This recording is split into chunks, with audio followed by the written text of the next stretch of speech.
Hello, this is Ross Bliley from the podcast Pigskin Tales. This podcast is sponsored by Sterling Soap Company. With products sold throughout 41 locations around the globe, Sterling Soap Company has a unique assortment of products to choose from for your loved one for the holidays. Handmade artisan soaps created by Roderick and Amanda Lovin since 2012, these products are affordable and provide great value. Act now and save on your shipping costs. If you purchase $75 or more, your shipping cost is free in the United States. Shop now online at sterlingsoap.com.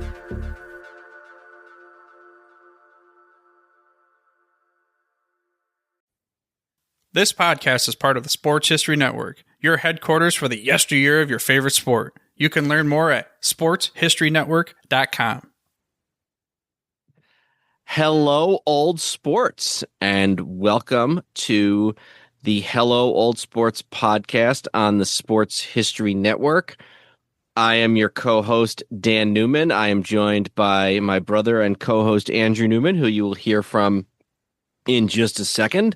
A couple of months ago, we traveled back in time 75 years to the year 1950 in sports, and we decided to bump it up 25 years for this next set of episodes and talk about the year 1975 in sports. And Andrew, how are you tonight?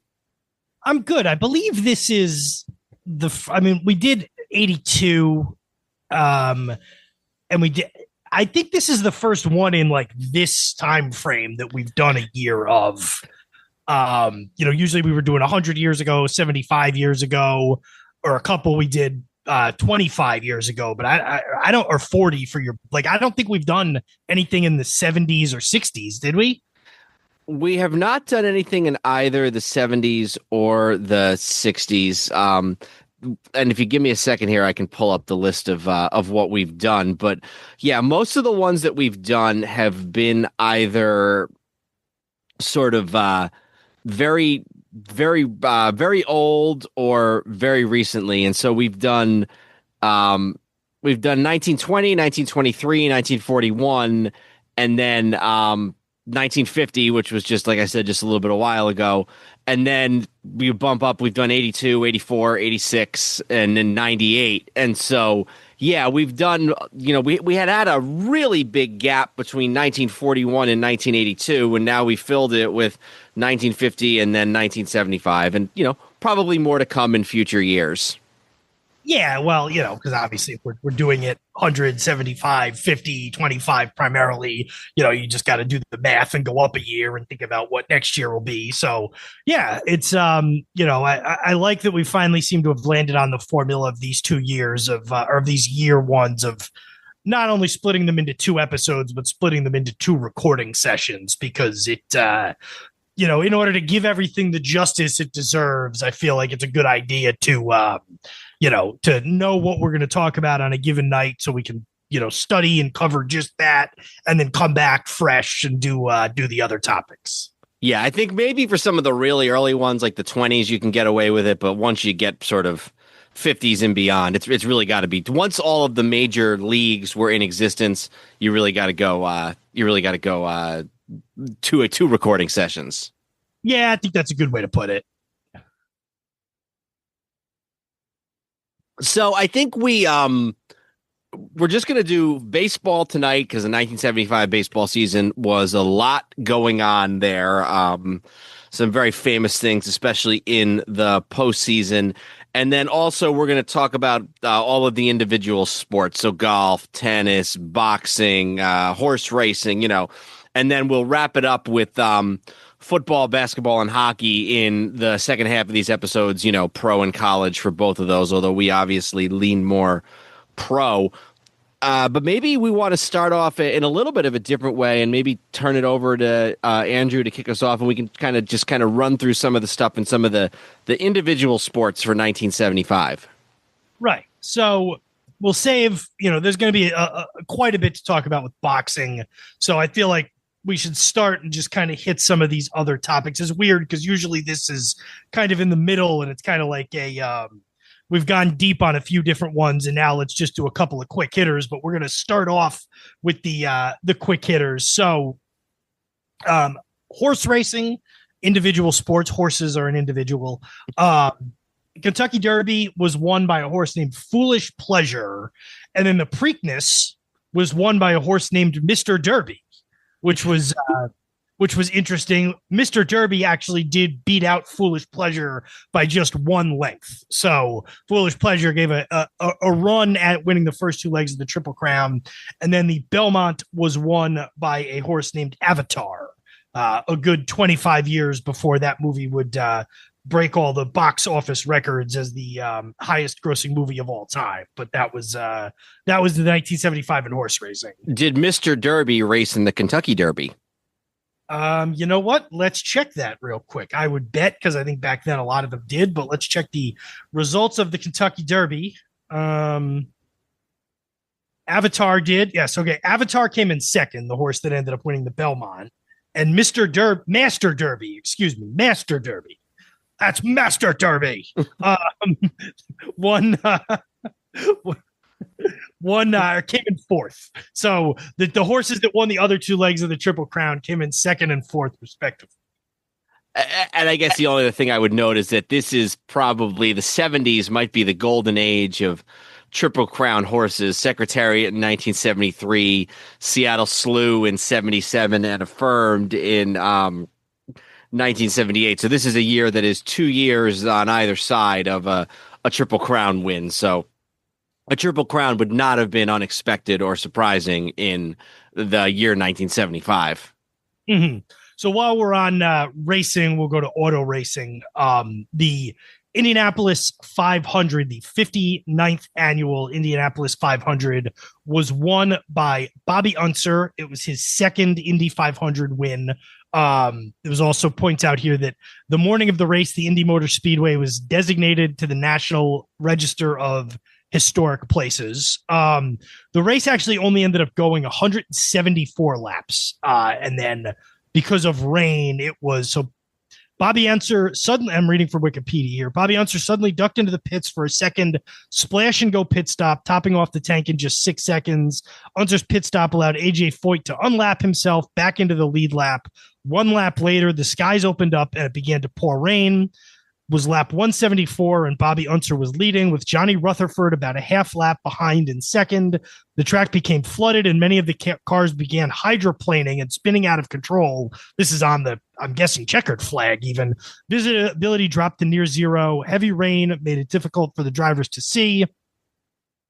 It said Vukovic, a guy named Bill Vukovic's car slid in turn 4, and then the starter took out the red and checkered flags, and he halted the race and declared it complete. Now, I don't believe they do that anymore. I believe they finished the race at some point. I could be wrong about that. And, you know, it's not our wheelhouse pun. Yeah. So 26 short of the scheduled distance, and Bobby Unser wins his second Indy 500. Normally, I like to give the time just to show how fast it was, although this is, not a not a complete race, but he through 174 laps, Bobby Unser had run in 2 hours, 54 minutes and 55 seconds.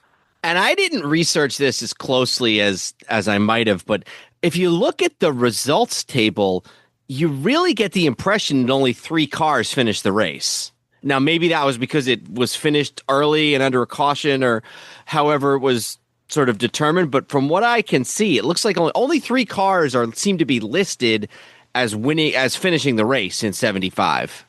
Yeah, and maybe they were the only ones who were on the last lap, because it said because they stopped early. It said in that thing I just read that Foyt had just unlapped himself, so maybe all of those other cars were more than a lap off the pace, and they don't count that far back. Because the other thing to remember, it didn't end at the time it would normally end. So some of them probably had had taken a pit stop that some of the other ones hadn't. So that's probably what it was. A little bit anticlimactic there in the Indy 500. So it's not as if what I thought when I first looked at it, which is every other car but 3 was somehow unable to finish. It doesn't sound like that's actually what it was. And then in the Daytona 500, just to give equal footing to, I can't do the 3 Triple Crown races in the Indy 500 and not mention the big NASCAR race of the year. This was February 16th, 1975, and it was won by, who won this race? I had Benny Parsons. Benny Parsons. Okay, sorry, I was looking at the guy in the pole position, or Donnie Allison was in the pole position. Benny Parsons won the Daytona 500. So, nothing super impactful in either horse racing or auto racing in 1975, and no Olympics, no World Cup. So, less of the individual sports to get into. We will get to the 2 big individual sports, 3. Boxing being last. We'll do golf and tennis in a minute. Earliest in the show we've ever gotten to this, but I'm going to do this now, and that is we will discuss wrestling, professional wrestling, for a brief moment. Let me just real quick before you that, I just want to note that on Benny Parsons, that's his only ever Daytona 500, and the other guys who win it in the 70s are the long-termers, guys who win a ton. So Richard Petty, Cale Yarborough, Bobby Allison, AJ Foyt in 72. I believe that might be AJ Foyt's only ever Daytona, but he also won Indies a couple of times. So, AJ Foyt I think also won some Indy 500. So, Benny Parsons sort of a unique, and that's really his only ever Daytona 500 win in an era when a lot of superstars were winning it every single year. And AJ Foyt won the Indy 500 4 times. But anyway, kind of a unique winner for Daytona that year. Yeah, definitely. It's like one of those Sporkle, and I would never do a Daytona 500 winner Sporkle quiz, but it's like when you do a Sporkle quiz about like college football or college basketball national champions, and then you're like, oh, I didn't know Cal won in or whatever. So the world of professional wrestling in 1975, we are still very much in the territory era. It's kind of the golden age of territory wrestling. It's, as far as I know, every territory was still up and running in 1975, even some of the ones that petered out by the early 80s, like Indianapolis and Detroit. In the NWA, which was still the top wrestling conglomeration, Jack Briscoe entered the year as the world champion and held the belt for most of the year. In December of 1975, he lost the title in Miami, Florida, to Terry Funk, who just passed away a few years ago and just retired a few years before that. But that was what was going on in the NWA. And then in the WWF, nowadays known as WWE, and for a long time the WWF in the middle, we are in the middle of Bruno Sammartino's second title reign. This one would not be as long as the first one, but he would hold the belt for about 4 more years, from 1973 to 1977. He, in this year, I looked up all the Madison Square Garden shows, which were like kind of the equivalents to pay-per-view at the time. First of all, this was from what I could tell, because it started in the middle of the year. Do you know what channel these MSG shows were televised on? BO, yes. Home box. And Bruno had several months long feuds at Madison Square Garden with Spiros Arion, Waldo von Erich, George Steele, and Ivan Koloff were his big opponents in the 1975 Madison Square Garden calendar. So, who did he beat for the title in 73? Was that Stan Stasiak? Either 73 or 74, it was Stan Stasiak, because Stasiak only had it for like 9 days, because that was how they went from Pedro to Bruno, was they had Stasiak win, and it was like a transitional thing. And so Bruno lost it the first time to Ivan Koloff. Yes, Bruno lost it to Koloff in 71. Koloff lost it like a month later to Pedro Morales. Pedro Morales lost it to Stan Stasiak. Same thing, couple of days. Stan Stasiak lost it back to Bruno, and Bruno ultimately lost it to superstar Billy Graham in 77. And that was the first time they had like a bad guy champion for any length of time in the WWF. Yeah, and if you think about it, they kind of didn't go back to a long-term heel champ again for a while, because Backlund lost to the Iron Sheik, and that was only a month.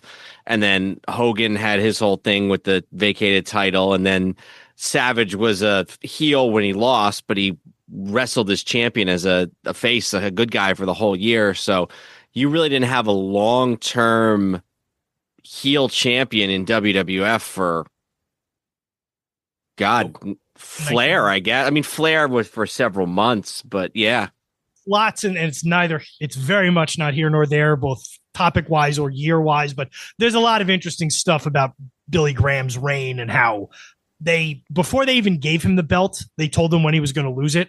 Mm-hmm. And he was starting to get over as a good guy, and they probably could have gotten a lot of mileage out of him, keeping him as the champion, but making him a good guy. But I think his body was starting to break down, and he was starting to get into some nightlife, and they decided against that. But as we go through the next few years and do the 76, 77, and 78 years, I'll gradually tell that story over the course of the next few years. So that's wrestling. There is a lot in both golf and tennis. Which one of those do you want to start with? Let's start with tennis. We'll start with tennis. All right. So I have mostly the majors written down. And again, if you're a fan of tennis in the 70s, you're going to know a lot more of these details. You're probably going to think, we're not doing a full service to whatever, but we're trying to touch on everything. If you're a fan of tennis in the 70s, we want to thank you for bearing with us for about 130 episodes before we finally talked about your interest. Yeah, these guys will get to this eventually. Just 3 or 4 more episodes about baseball in the 1870s. They'll get to 1970s tennis. But yeah, so the sort of top line story in the majors that year in tennis is the Wimbledon. Wimbledon, and this is Arthur Ashe defeating Jimmy Connors in the 1975 Wimbledon finals. And Ashe is the first black man to win at Wimbledon. And we actually talked about Althea Gibson in our 1950 episode. She was the first black player overall to win at Wimbledon. So Ashe beats Jimmy Connors, and it says, again, I'm quoting this from Wikipedia. It says, the final is widely regarded as a tactical masterpiece by Ashe and one of the greatest upsets in Wimbledon history. I think Jimmy Connors was like 15 years younger than Arthur Ashe. Yeah. And he was born in 52. He was 9 years younger than Arthur Ashe, which in tennis is a big deal. And there's I'll sort of step in on a few of these, including this one. This Wimbledon victory is the third of Ashe's 3 major victories in his career. Yep. He was the number 6 seed going in, and Jimmy Connors was the number 1 overall seed going in. The women, you're going to recognize a lot of the names on the women's side. On the other side, the women's Wimbledon championship was Billie Jean King. And just to note, that was the last of her 12 major victories. In the U.S. Open, was won by a guy named Manuel Orantes, I believe is how you pronounce it, over Jimmy Connors. And the U.S. Open women's was won by Chris Everett. So kind of, you go from Billie Jean King to now Chris Everett as a name. And then for the French Open, Bjorn Borg, and then the women was won by Chris Everett over Martina Navratilova. Yeah, and that was sort of one of the first. And you said that was for which major? That was the French, because they would end up going on to having some of these. And I believe they had that classic matchup in the U.S. Open in they had the 1984 U.S. Open, that classic matchup that we talked about a lot when we did our 1984 episode. I don't know if this is the first time that Everett and Navratilova face off in a major, but you got to figure if it's not the first time, it's one of the first.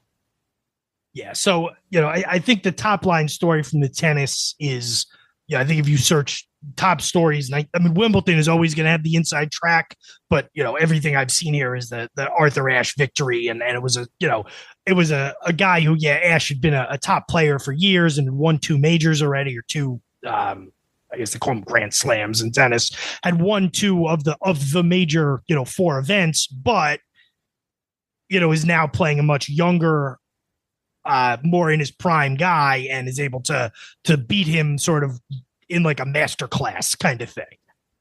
And tennis experts might have a little bit better of a read in on this than I would or we would, but it's interesting to have a major there where two all-time legends, King and Ashe, both win their final major ever, their final Grand Slam tournament ever.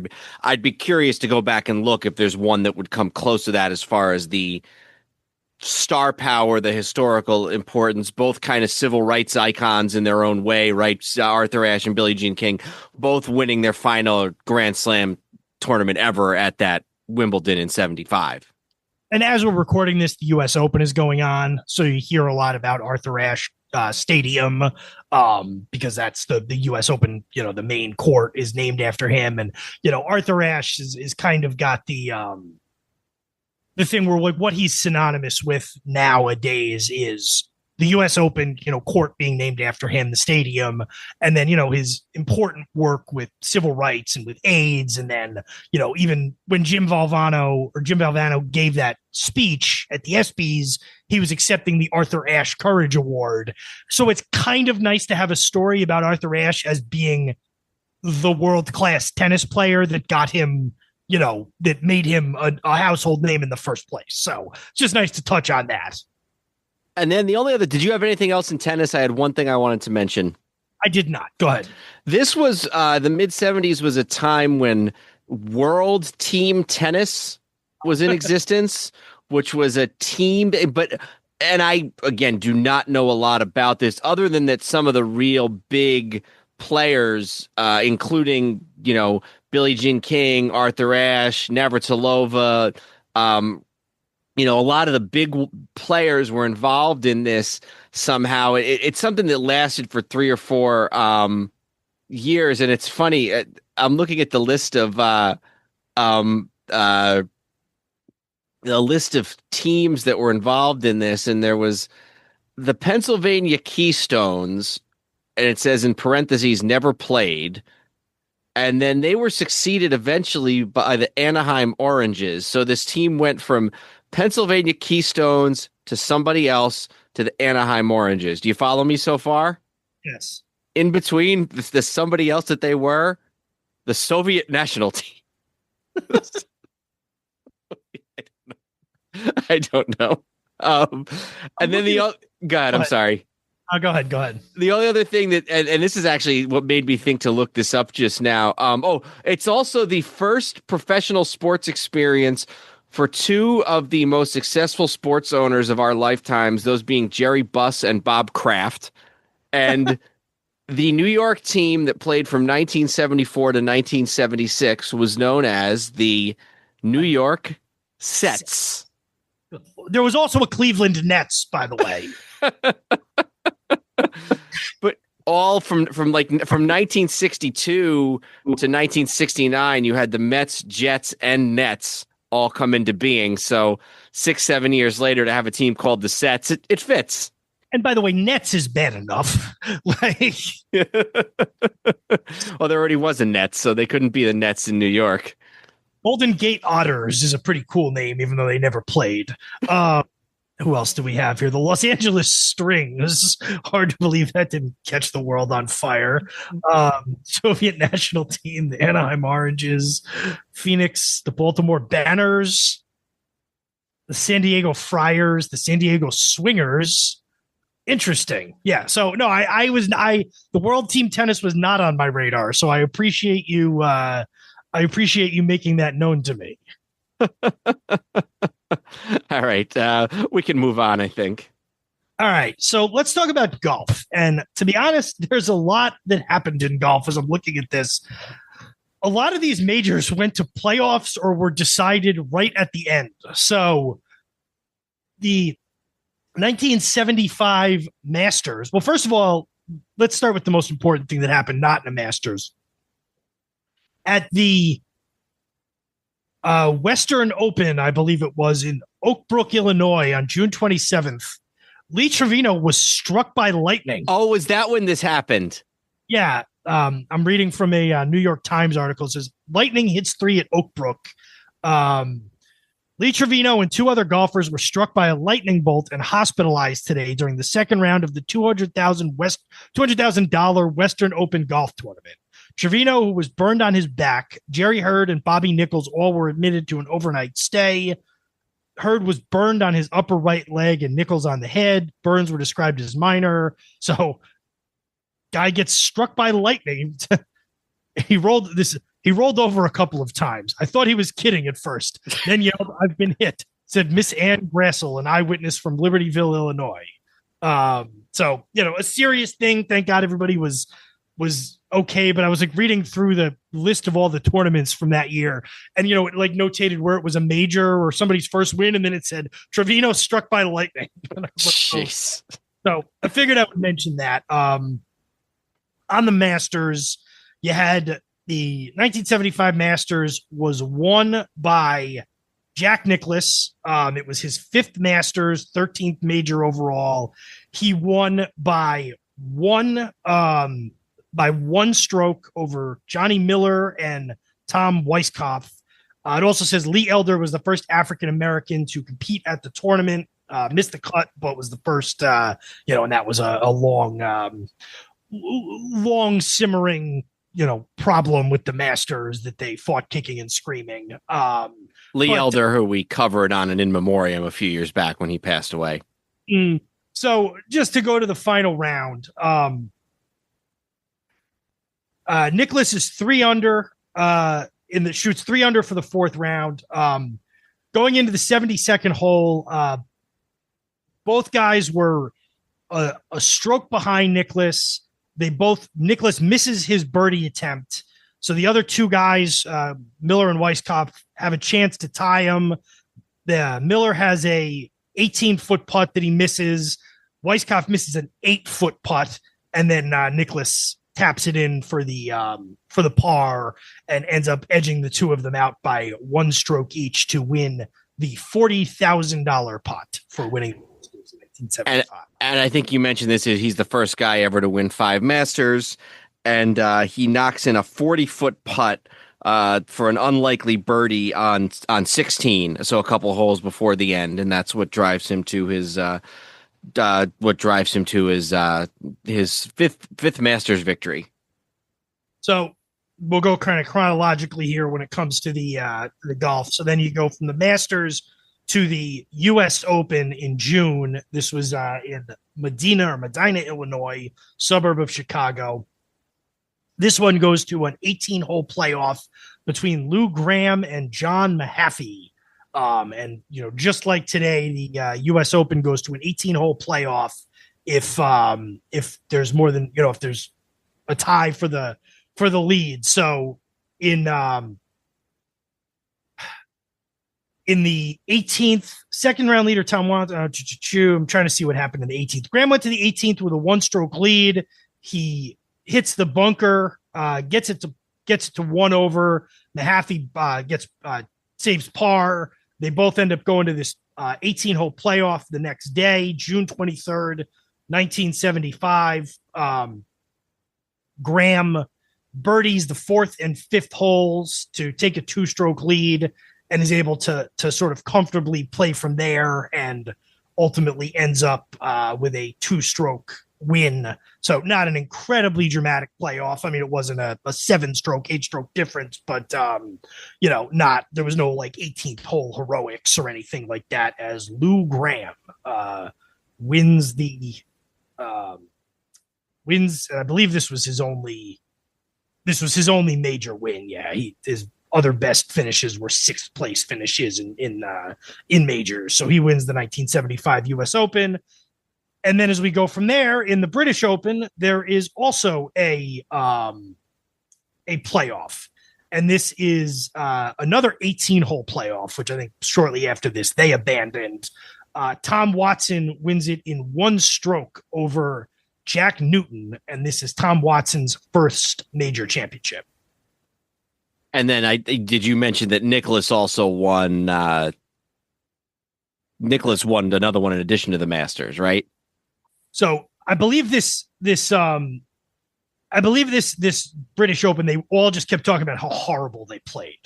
Like there's articles I read where they were basically like, if anybody here, like including guys who like won or whatever, or they said like, if any of us actually played golf today, we'd have won easily. But I guess the course was really bad. So 3 majors. One is decided in a dramatic Sunday on the 18th hole. The other 2 go to 18-hole playoffs. And then the PGA was not as dramatic. It was won by Nicklaus. So Nicklaus gets 2 of the 4 majors to begin and end the major season. And I think what's kind of emerging here is, Nicklaus, Arthur Ashe, Billie Jean King, maybe to some degree, the Bobby Unser, a lot of all-time greats in their sports are having big years in 1975. And my guess is we're going to get to boxing next. And that certainly is one, too. Yeah. 3 things to touch on in boxing, spending increasingly more time on each one. So the biggest non-heavyweight fight of the year, the most notable non-heavyweight fight, was Roberto Duran versus Ray Lampkin on March 2nd, 1975 in Panama. And this is just interesting because at the end of the fight, Duran knocks Lampkin out early in the 14th round. He's counted down, or he's counted out. It's a knockout. Lampkin remained unconscious for 80 minutes and was rushed to the hospital after attempts to revive him were unsuccessful. 30 minutes after hospitalization, Lampkin regained consciousness and was conditioned to upgraded to delicate several hours later, remained in the ICU for 5 days and was diagnosed with a cerebral concussion, while his left leg was also temporarily paralyzed. I tried to see if they had bad blood prior to this, because the last part of this, when asked about his performance, Duran was infamously quoted as saying, "I was not in my best condition. Next time we fight, I will kill him." Oh, shit. I mean, you would hope there's not a next fight after that happens to the guy. Yeah, guy's partially paralyzed. Trying to see if they had like previous bad blood, and not that I could see specifically, but nonetheless. And then when we get to the heavyweight scene, before we get to the big thing, there is one other fight involving one of the key players. Yeah. That we should talk about, which was March 24th, 1975, Muhammad Ali against Chuck Wepner at the Richfield Coliseum in suburban Cleveland, Ohio. Wepner was a club fighter, a sort of a knock-around guy, good, talented heavyweight, but certainly not expected to provide much of a challenge for Ali. And he was 36 years old and actually knocks Ali down early in the fight, and ends up going to, I believe, the beginning of the 15th round before the fight is finally stopped in the final round. Fight was stopped by referee, yet he's knocked down. He tries to rise and beat the count. Fight was stopped by referee Tony Perez upon seeing the challenger's poor condition.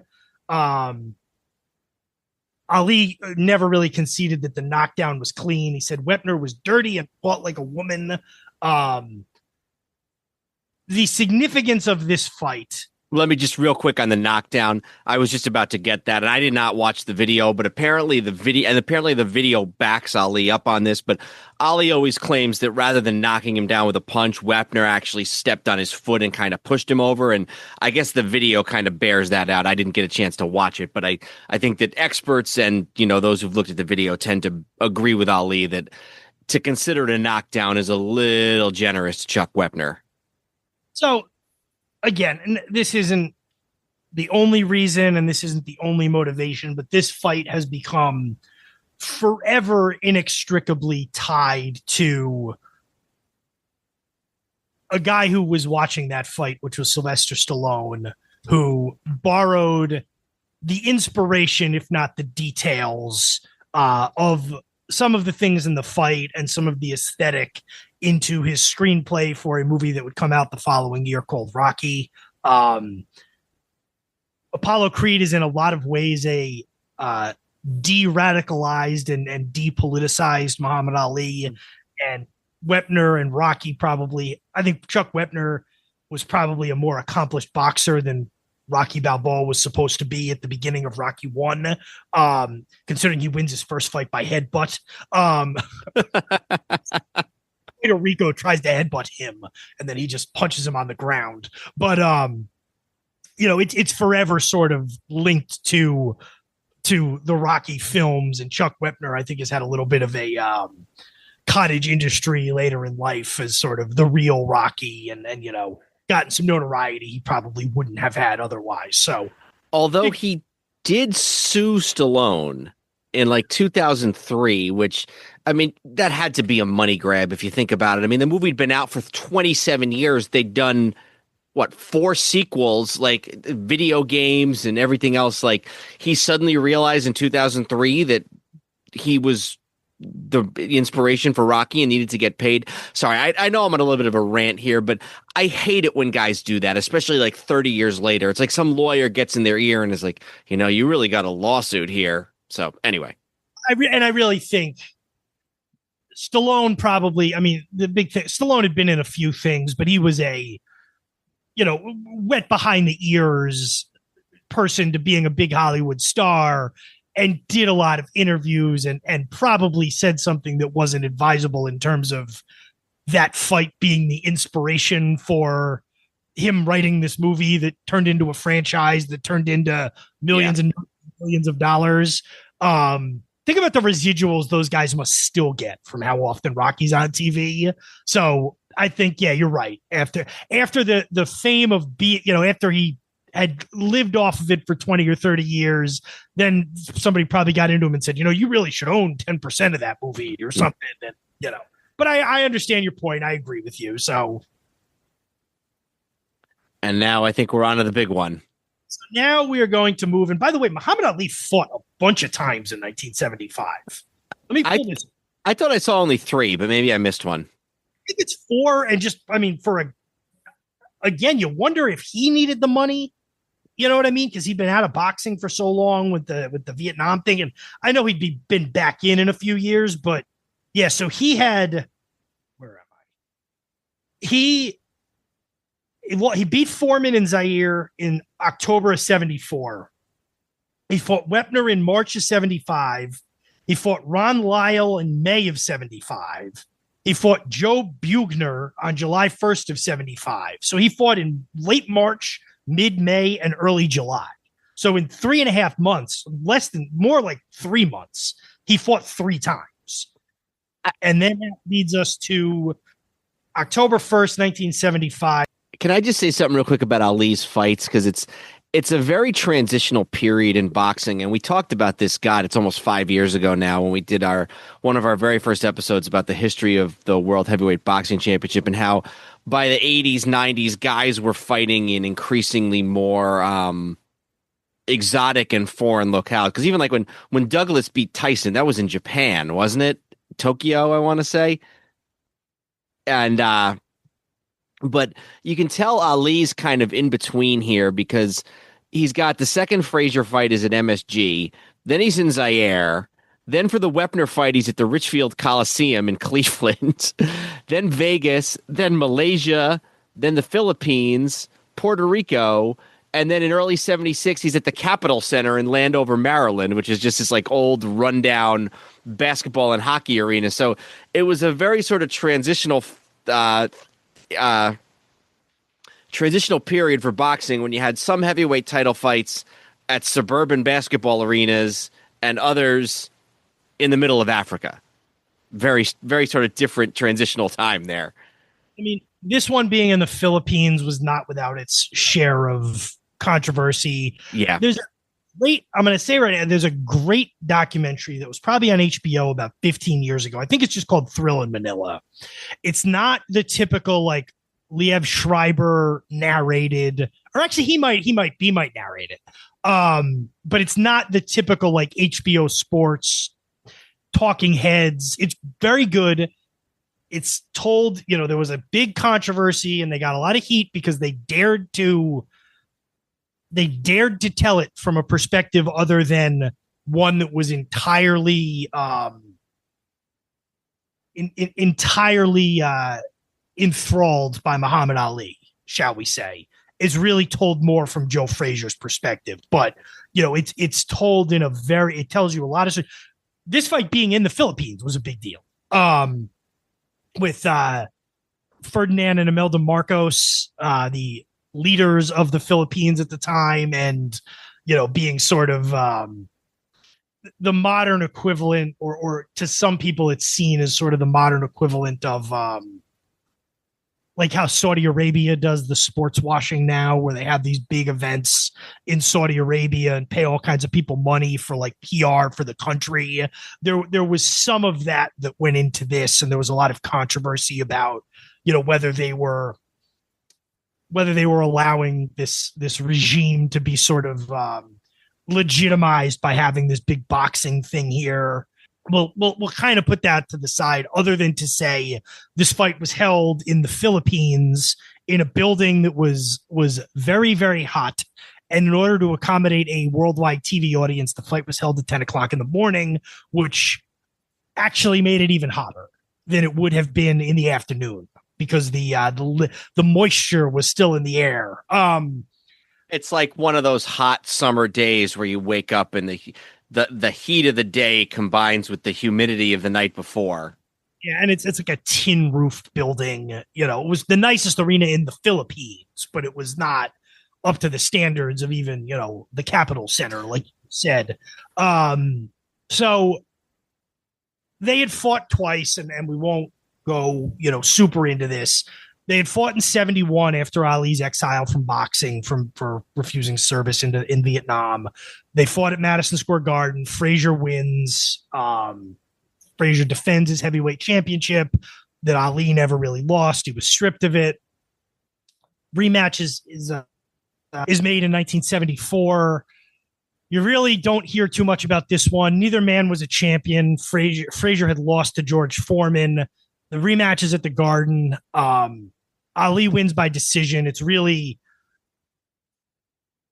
the thing that it's famous for from a boxing standpoint is that Ali just keeps holding the back of Frazier's head, and the referee just won't admonish Ali, won't make him stop doing it.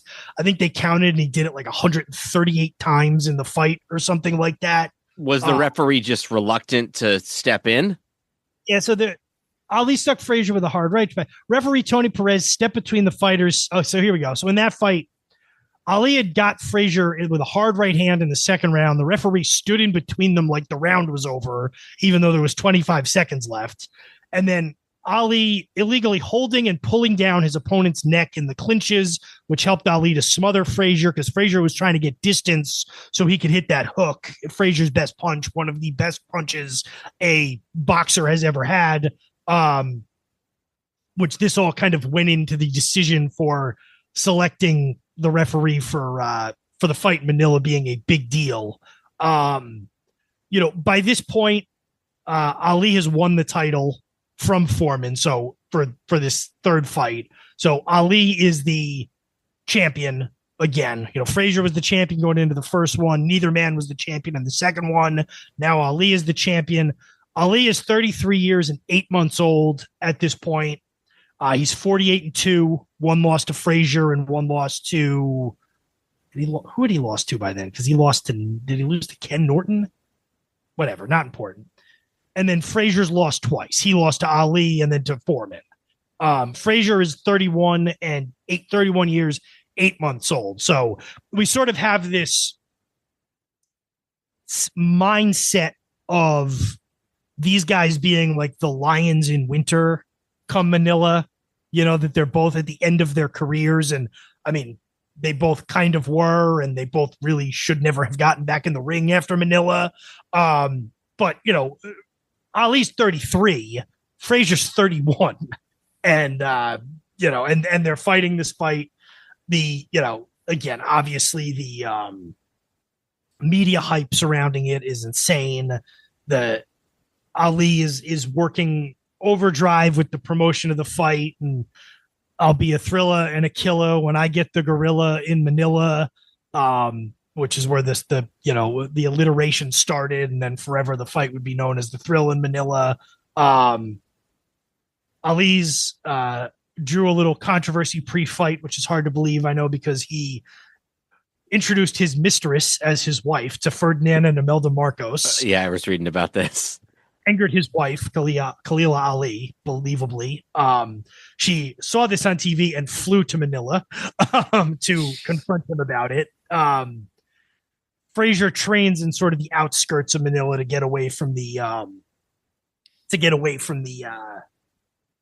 as much as possible, get away from the sort of sweltering environment and press atmosphere and fans in Manila. The fight is almost, there's too much to go into one by one. I did not get a chance to watch this fight before this episode. I've watched this fight, cover to cover many times before. It's easy to be hyperbolic and say, before we get into that, because I know you've opined on this before, the nastiness of Ali towards Frazier is something that and probably doesn't get talked about enough. Yeah, and look, I'll and that's what this documentary kind of goes into. There are people who are much more expert on this than me, and I don't want to. I don't know. A chapter of Muhammad Ali's life in the recent, post 80s lionization of Muhammad Ali that has been glossed over is his treatment of Joe Frazier. Muhammad Ali, there's been this thing now that like Muhammad Ali was only unpopular because he opposed the Vietnam War and because he, was brash and was a civil rights icon and converted to Islam. First of all, he converted to the Nation of Islam, which did believe some pretty controversial things and still does. They just don't have nearly the reach that they do now. And to what extent they were using each other for PR is a topic for a different podcast by different people. But Muhammad Ali gets suspended from boxing. Joe Frazier becomes the champion.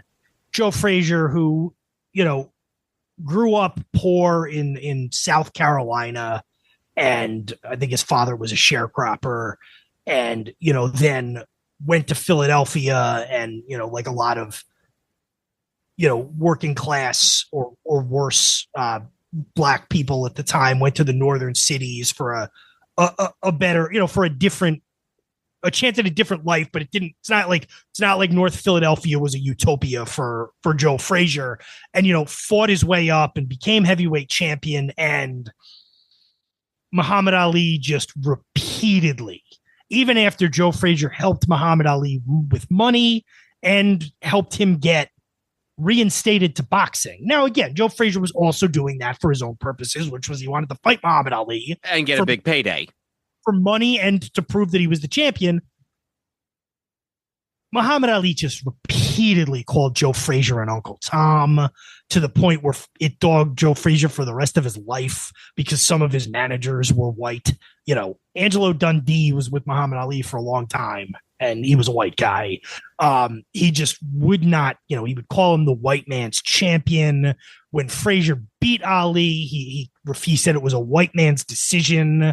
He would constantly talk about Frazier being uneducated, being ugly. And he just really, the sense of nastiness to Joe Frazier. I know a lot of people want to dismiss that as big, it was promotion for a fight. He was inspired by pro wrestling and Gorgeous George. And I've heard all of these things, and it needs to be a part of the story of how Muhammad Ali treated Joe Frazier is all I'll say. Yeah. And there's I don't know, maybe this is better said after you talk about the fight, but there's a bitterness on behalf of Frazier that lasts for the rest of their lives, pretty much. And there's just In the documentary plays the answering machine tape. what's the answering machine tape? I don't know that. He actually doesn't play it. It's one of the guys who they're interviewing plays it. I don't know if it's his son or whatever.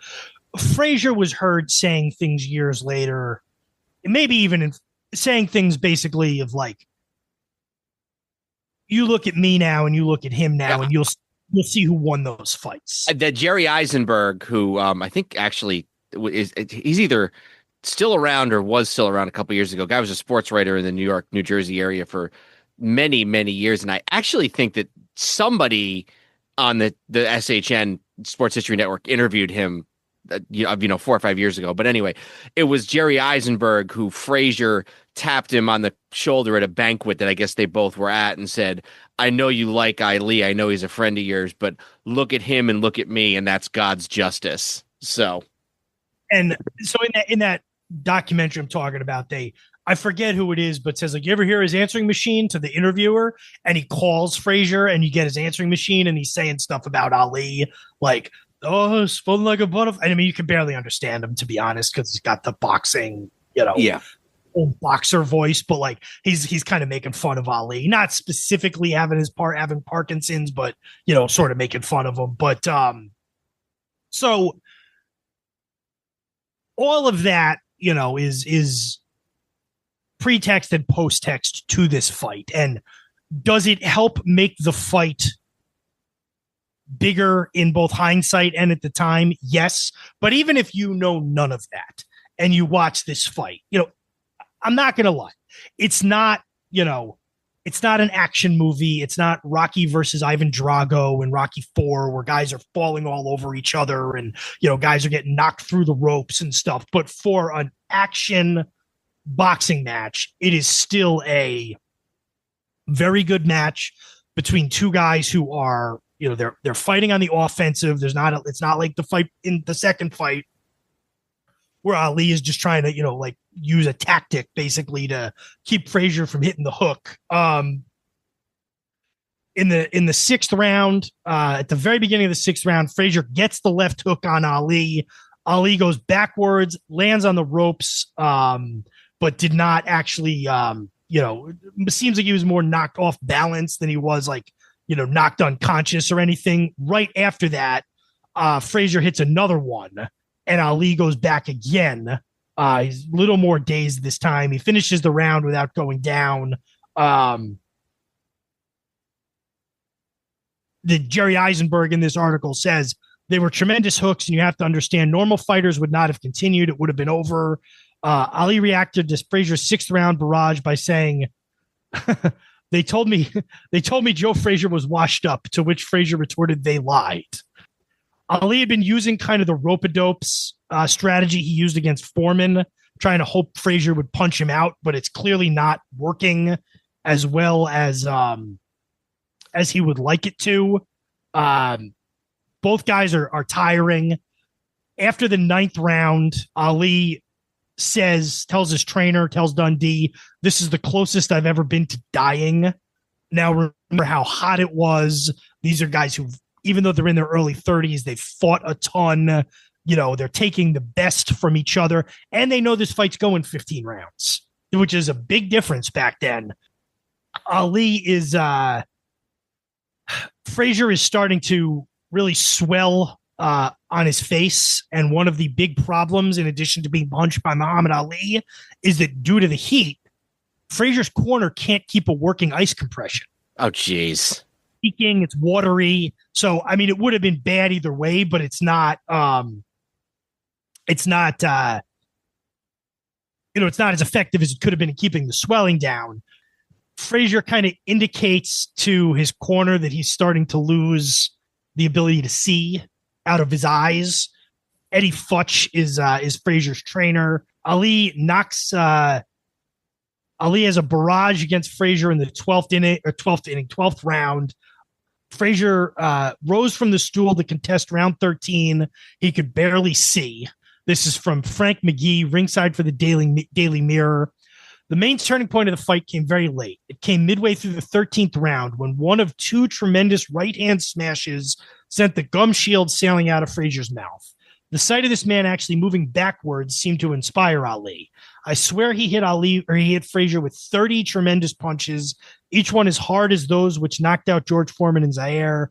During the 14th round, he was dredging up all his own last nerves of power to make sure there wouldn't be a 15th round.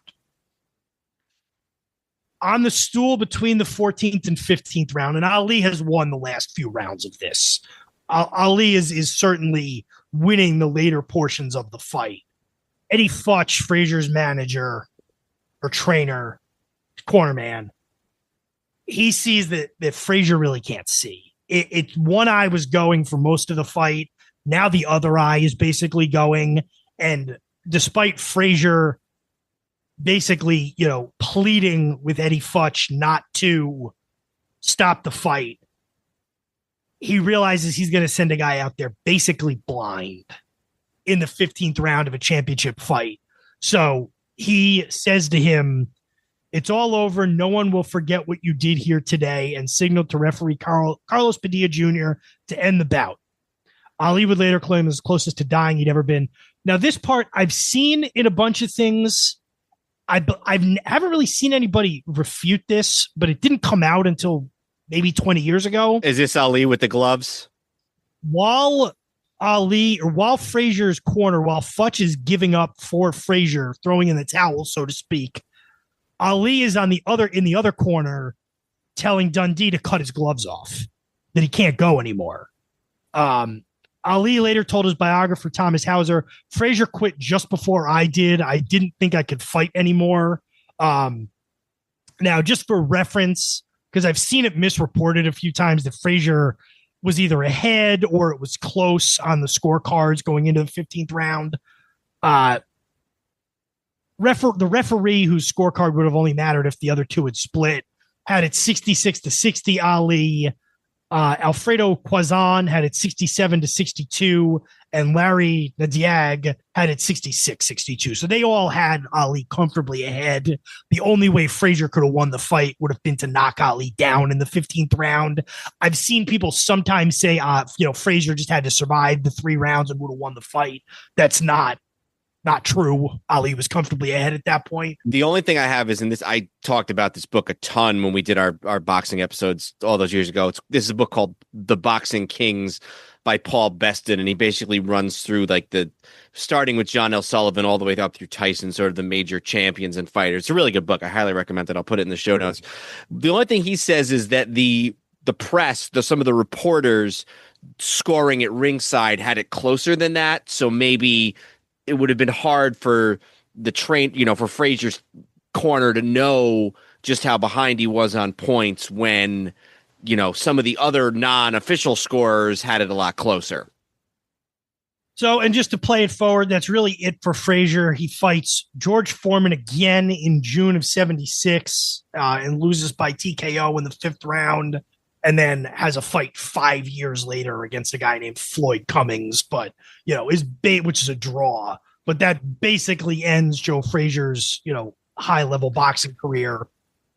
The point is made in one of the books that I read that with this fight, Ali has essentially ended the careers of Sonny Liston, George Foreman, and Joe Frazier. Now, obviously, Foreman comes back in his other iteration, 15 years later or whatever, but 3 of the all-time great heavyweights, all their careers are all essentially over after losing to Ali. Ali, for his, he fights 4 times in 1976 against Jean-Pierre Koopman, Jimmy Young, Richard Dunn, and then Ken Norton. He fights twice in 1977 against Alfredo Evangelista and Ernie Shavers. Then he fights Leon Spinks twice in 1978, and then Holmes, and then Burbick. So, in that thing they talk about at the end where, and again, some of this, who knows, but Ferdy Pacheco, I guess, who was his corner man, cut man all those years. And I guess eventually he did break with him, but he basically went to Ali after Manilla and told him that's it. And then basically he stuck around with him for a few more fights and eventually said, I can't watch you do this. You have to stop. And when Ali wouldn't stop, he finally like broke with Ali. Pacheco's book is one of the ones I was just referencing. It's called The 12 Greatest Rounds of Boxing, and the I think it's round 8 of this fight is one of his 12 greatest rounds of boxing. So, yeah, there's that's I mean, I guess if you think about it, at least at the heavyweight level, and we've spent a lot of time here and we still got to do baseball, but I guess if you look at it just at the heavyweight level, it's kind of the last great fight, or at least the last fight where two guys beat the living hell out of each other, almost within an inch of their lives. Like, that's probably the last, if not one of the last, like, epic. And I don't know when they go from 15 to 12 rounds, but that's not that long after this either, I don't think. It's kind of the end of an era. Yeah, I mean, Tyson wasn't famous for great fights. He was famous for quick knockouts. Holyfield and Tyson, I don't know what the second fight was, the ear fight. Lewis and Holyfield wasn't a good fight and an even worse decision. You're right. It's the end of that era. Holmes and Ali is difficult to watch. So you're right. It's the end of sort of that. You could almost argue uninterrupted. And I know there was ebbs and flows in heavyweight boxing from the 20s on, but it was still had a certain level of prestige to it. And Larry Holmes was certainly a capable champion after this, but didn't quite capture the public's imagination the way Muhammad Ali and even Joe Frazier did. And then you're into Tyson, and it's just a different thing by then. And yeah, it's really, like I said, it's reading those two guys' ages blows me away, because you always think they were each 38 at this point, and they were, Frazier was barely out of his 20s. Guys who spend their lives getting punched in the face, a couple hundred times a night tend to age kind of quickly, I guess. Yeah, that's a good point. Did you have anything else on the boxing? No, I just think that's, that fight is, I feel like even people who don't know boxing know the phrase Thrilla in Manila. And it really, I don't know, the whole, we did some on this, I don't know, maybe one day we'll do more, but the whole Frazier Ali thing is just always very fascinating to me, because something about the lionization of Ali has kind of not ever sat right with me. And I think this Frazier stuff is a part of that. Yeah. And I think that's, again, I don't know that the public is clamoring for me to do an episode where I take Muhammad Ali down a few pegs, but sometimes we kind of, at the expense of nuance, turn people into either saints or demons. And, you can criticize Muhammad Ali and not be making an argument that Nixon would have made. You know what I mean? Like, that the young man wouldn't serve his country. Like, that's not the argument. But yeah, I mean, it's kind of on a much lesser and less serious level. Like, the fact that Jackie Robinson used to make X-rated comments about Leo DeRocher's wife. Like, I think it's hilarious, but it's like, it's a part of who the guy was. And, you see it with Ty Cobb, you see it with a lot of these guys. It's, you got to a lot of times they got to be put in a bucket, and this is way off the topic, but like, Ty Cobb was considered this villain, especially after the Ken Burns baseball movie. Babe Ruth once held Miller Huggins off the back of a moving train. If Cobb had done that, it would have been considered, spooky music and this evil, demented man. When Ruth did it, it was like, he was just a big kid, So it's like, these guys get put into these different buckets, and then everything kind of fits in with that. Ali was, just like you said, just a brash black man pushing back against the system.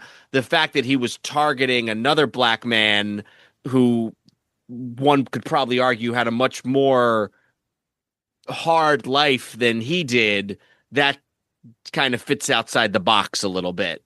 And not just targeting him for being ugly or whatever, like they still play now, calling him an Uncle Tom. Yeah. So, and you never know. Ali's one of those where you never know, like, where did the showmanship start and the activism end, or the other way around. Mm-hmm. But all right, I think we probably want to move on to baseball here. Yeah, the 1975 baseball season. We are coming off of 3 straight Oakland A's championships in 72, 73, and 74. The A's were always a tumultuous bunch, so it was every year when they won, it was like, wow, they pulled it off with that group. They held that group together to win a championship. And, it was always possible that one year it would end. And this year, the 75 season is, it's mostly defined by the World Series and the last 2 games, particularly of that World Series. But, there's definitely some interesting sort of facets to discuss before that. Yeah, so the year before it had been A's and Dodgers in the World Series. Third, like Andrew said, 3 years in a row for the A's. Their manager, the Hall of Famer Dick Williams, had quit after the first 2 World Series seasons. I often joke that, Dick Williams was so sick of dealing with Charles Finley, the Athletics owner, that he ended up quitting a team that had just won 2 World Series in a row. Stated reason, by the way, too. I don't think that was a joke. No, I think I don't know if he said it during the World Series, but I think in 73 he basically just was like, either during the series or shortly thereafter, he was basically just like, yeah, I'm done with this. So they bring in Alvin Dark to manage the team. They win another World Series in 74, and then 75 is really the last great year of that Oakland A's team. And Dark, actually, I don't know the exact story, but Dark's gone from them after 75, and they go all the way from 98 wins to 87, and then in 70 that's in 76, and then by 77 they've bottomed out. They're 63 and 98. Pretty much the whole team is still in place, with one exception that I'll mention in a second. But, this is still Gene Tennis and Bert Campaneris and Sal Bando and Reggie Jackson's last year in Oakland. He leads the American League with 36 home runs. Their DH is actually the Hall of Famer who had spent most of his career with the Cubs. Billy Williams plays 120 games 155 games, in his second to last year in the majors with the Oakland Athletics. Again, pitching staff largely the same. Vida Blue has one of his best years. He's 22-11. Ken Holtzman, Raleigh Fingers is still the closer. But Catfish Hunter is no longer with the Oakland Athletics. There had been some situations of a sort of some questions of maybe some mispayments or something like that. And Hunter was declared a free agent, the first free agent in the history of modern professional baseball. And after every team, basically every team comes to his home in North Carolina to try and sign him, he ends up signing with the New York Yankees and their owner, George Steinbrenner. And so this is not only the first example of a free agent, but also the first example of George Steinbrenner purchasing a high-powered and high-priced free agent, and there would be many more to come in the coming years. I feel like there's an interesting story to tell about the Steinbrenner Yankees from 73 to 76. Like just the very early Steinbrenner Yankees. So one thing that's interesting about this, and since we're kind of splitting it over 2 episodes, it's hard to talk about. 1975 is very unique in New York sports because all 4 outdoor teams, the Yankees, the Mets, the Giants, and the Jets, all play at Shea Stadium. The Giants and Yankees had been playing at Yankee Stadium, the Yankees since 1923, the football Giants since 1956. End of the 73 baseball season, Yankee Stadium closes down for 2 years. Yankees move into Shea for the 74 and 75 seasons, along with the Mets, obviously, and the Jets, who've been playing there for a decade now. The Giants, for their part, play the rest of the 73 season and the 74 season just down the road from me at the Yale Bowl. And then in 1975, because they were expecting Giant Stadium to be ready, and it wasn't. So in 1975, they have no choice but to play at Shea Stadium. I guess, they couldn't have... If that didn't work, where would they have played? The football Giants, where would they have played? Yeah, very good question. I mean, I'm trying to think Rutgers, Syracuse. Yeah, who knows? So the Giants, so for the month really of September of 1975, August and September of 1975, all four New York teams are playing at Shea Stadium. I think the Giants played their first like 4 games on the road that year. Nobody missed them. But anyway, so that 75 Yankees team is, obviously the next year, the sort of Bronx Zoo Yankees would be in full force starting in 1976. But those 2 Shea Stadium years for the Yankees, they were good. They won 89 games in 1973 or 1974 rather. And then in 1975, they won 83 games. So they weren't great, but they were clearly a team that was on their way up. And then in 75, about 2/3 of the way through the season is when Billy Martin took over. Yeah, they fired Bill Verdon, who was the answer to a trivia question, which is he's the only Yankee manager since 1923 who never managed a home game in Yankee Stadium because he was the manager in 74 and the first part of 75. So, yeah, Steinbrenner brings in Billy Martin. Interestingly enough, I think it's shortly after this that Casey Stengel dies, and Martin sort of then comes to dedicate his career or his 1976 Yankee season to the memory of Casey Stengel. I saw something here where after Stengel died, Martin flew to California for Stengel's funeral and actually ended up sleeping in Stengel's bed while he was out there for the funeral. So I thought that was interesting. The only other thing I would mention about the Yankees before we get to the really good teams was this was actually the only year that they had Bobby Bonds on the Yankees. He'd been traded from the Giants to the Yankees for Bobby Mercer.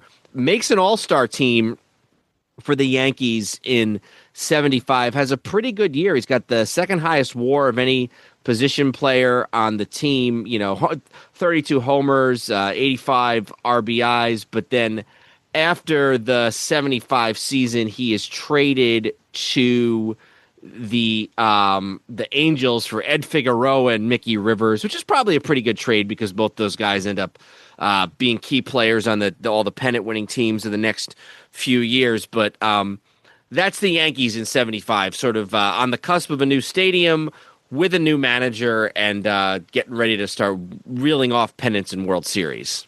Hunter, by the way, would have a really good year. He finished second in Cy Young voting to Jim Palmer. He had, what did he go, like 23 and 14, it looks like here. Yeah, 23 and 14 with a 2.58 ERA, which would really be by far his best year as a Yankee. He would pitch until 79. And I always bring this up anytime Catfish Hunter is mentioned. We know this guy is Catfish Hunter 50 years on for a story that Charlie Finley just made up out of whole cloth about him being a kid and skipping school to go catfishing, which was not true. His mother pretty much immediately said this story wasn't true to the newspapers, but we still call him Catfish Hunter years later. He never wanted to be called Catfish Hunter. Yeah, as crazy as Steinbrenner was, I would argue in a lot of ways Charlie Finley was even worse. Yeah, but you're right. I mean, Hunter, he gets old quick. He'd had some, in mid-70s, he was one of the best pitchers in Major League Baseball, Cy Young Award in 74.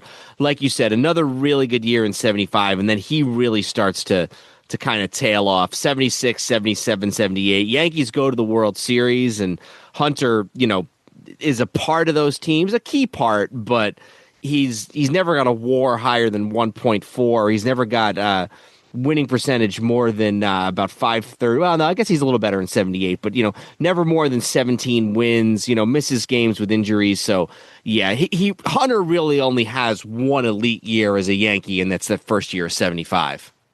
Just 2 more things I had. Frank Robinson becomes the manager of the Indians. He's the first black manager in Major League history. He's actually still a player for the Indians through 1976, but he's the manager from 75 to 77.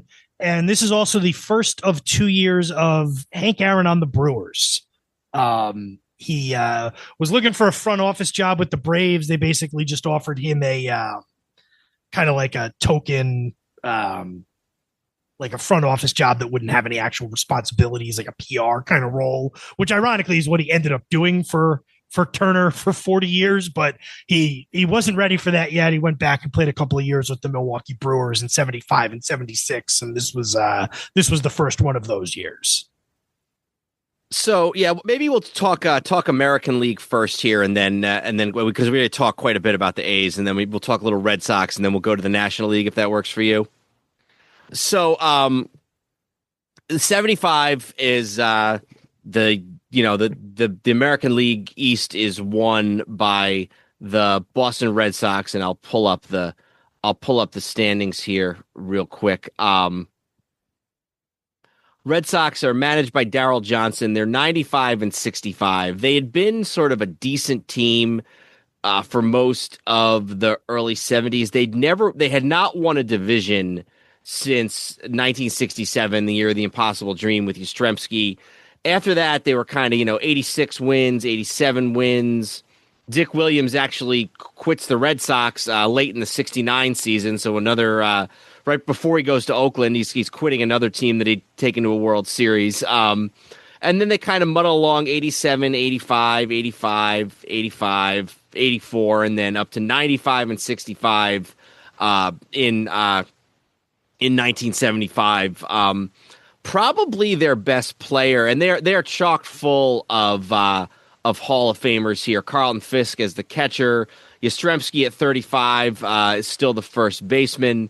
And then you also got Jim Rice in left field, who finishes third in the Rookie of the Year voting, and second in the Rookie of the Year voting, and third in the MVP voting. Misses the entire playoffs with an injury, but nonetheless, probably the best offensive player for the Red Sox that year is their center fielder from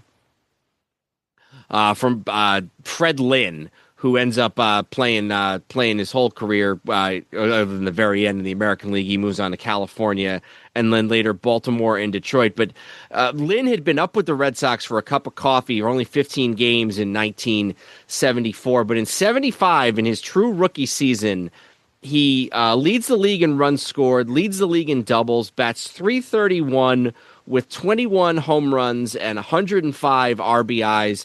He wins both the MVP and the Rookie of the Year award in the American League, and I believe he is the only guy to do that other than Ichiro. Because did Ohtani do that in his first year? I don't know. I can check on that real quick, but obviously also with some of these Japanese players, it's different because they've been playing high-level professional baseball for many, many years. But Fred Lynn is, as far as I know, and Ohtani was Rookie of the Year, but he was not MVP in 2018, so he didn't do it either. But I think the only ever American-born player to win MVP and Rookie of the Year in the same season is Fred Lynn in 1975, and then also takes his team all the way to the Game 7 of the World Series. Yeah.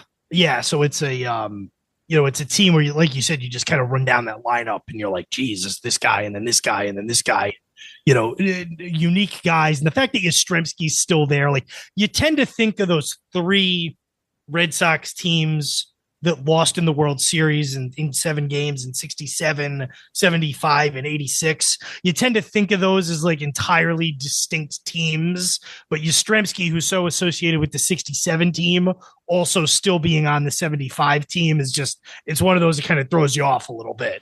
Yeah, and he's not the only one either. Rico Petrocelli, who had been, I think he was the shortstop on the 67 team, is the third baseman on the 75 team. And then also quite a number of these guys, Jim Rice, Rick Burleson, I believe Dwight Evans, are all still on the team 11 years later in 1986. So yeah, obviously there's nobody that's there for both 67 and 86, but there's plenty of guys from 75 that are on one or the other. And then I guess you got to mention the pitching too, which is led by two very unique characters. One of them is the spaceman, Bill Lee, who is, I guess you'd call him a hippie. He's a very, very interesting guy with a lot of interesting ideas about baseball and the world and politics and everything else. A guy who throws the ball basically as slow as humanly possible, but nonetheless manages to go 17 and 9 for the Red Sox that year. And then the second guy is a guy who will really star in the World Series, a guy who a lot of people think should be in the Hall of Fame, Louis Tiant, guy whose father played in the Negro Leagues, native of Cuba, and somebody who has one of the most unique pitching styles probably in baseball history. He basically turns all the way around to face second base before throwing a pitch, and those are the two pitching leaders of the Red Sox in 1975. All right. Do you want to switch to the NL or? The only other thing that I should mention is that the other thing that happens in 75 is that Tony Conigliaro, who you want to talk about the 67 team, one of the heroes of the 67 team, who was beamed in the head very late in the 67 season and ends up having all sorts of medical issues and vision issues. Conigliaro makes his final attempt at a comeback with the Red Sox in 1975, and I just want to pull up his he comes in mostly as a DH. He hasn't played in the majors since 1971, but he makes one last chance at a comeback. He plays in only 21 games. He bats a paltry 123, and the Red Sox cut him only DHs, does not play in the field at all, and the Red Sox unfortunately cut him by early June. So that's the end of the career of Tony Conigliaro, not just in Boston, but everywhere else. And I guess just real quick, why don't we just kind of talk about the ALCS real quick, so we can then move on to the NL. The Red Sox sweep the defending champion Athletics in 3 games in the ALCS, 3-0. The star of the series, at least offensively, for Boston is Carl Yastrzemski, who hits .455 with a home run and 2 RBIs, and including a key home run in Game 2, I believe, off of fellow Hall of Famer Raleigh Fingers. And if you just give me a second there, I can verify that. Maybe it wasn't off of him. I'm sorry. No, it was actually it was a home run off of Vida Blue in the bottom of the 4th with the Red Sox down 3-0. So he kind of gets the rally starting. So the A's make it all the way to the ALCS in 75, but they are no match for the Red Sox, who sweep them in 3 games. And that's really it for them. Jackson's gone after the year. They continue the fire sale, and by the late 70s, they've pretty much bottomed out. Ironically, they're back in the ALCS in 81 with Billy Martin, but Billy Ball. It's an entirely different team. And then that was also short-lived. So should we switch over to the National League now? I guess the only other thing I would mention is that we talked about Lynn being both Rookie of the Year and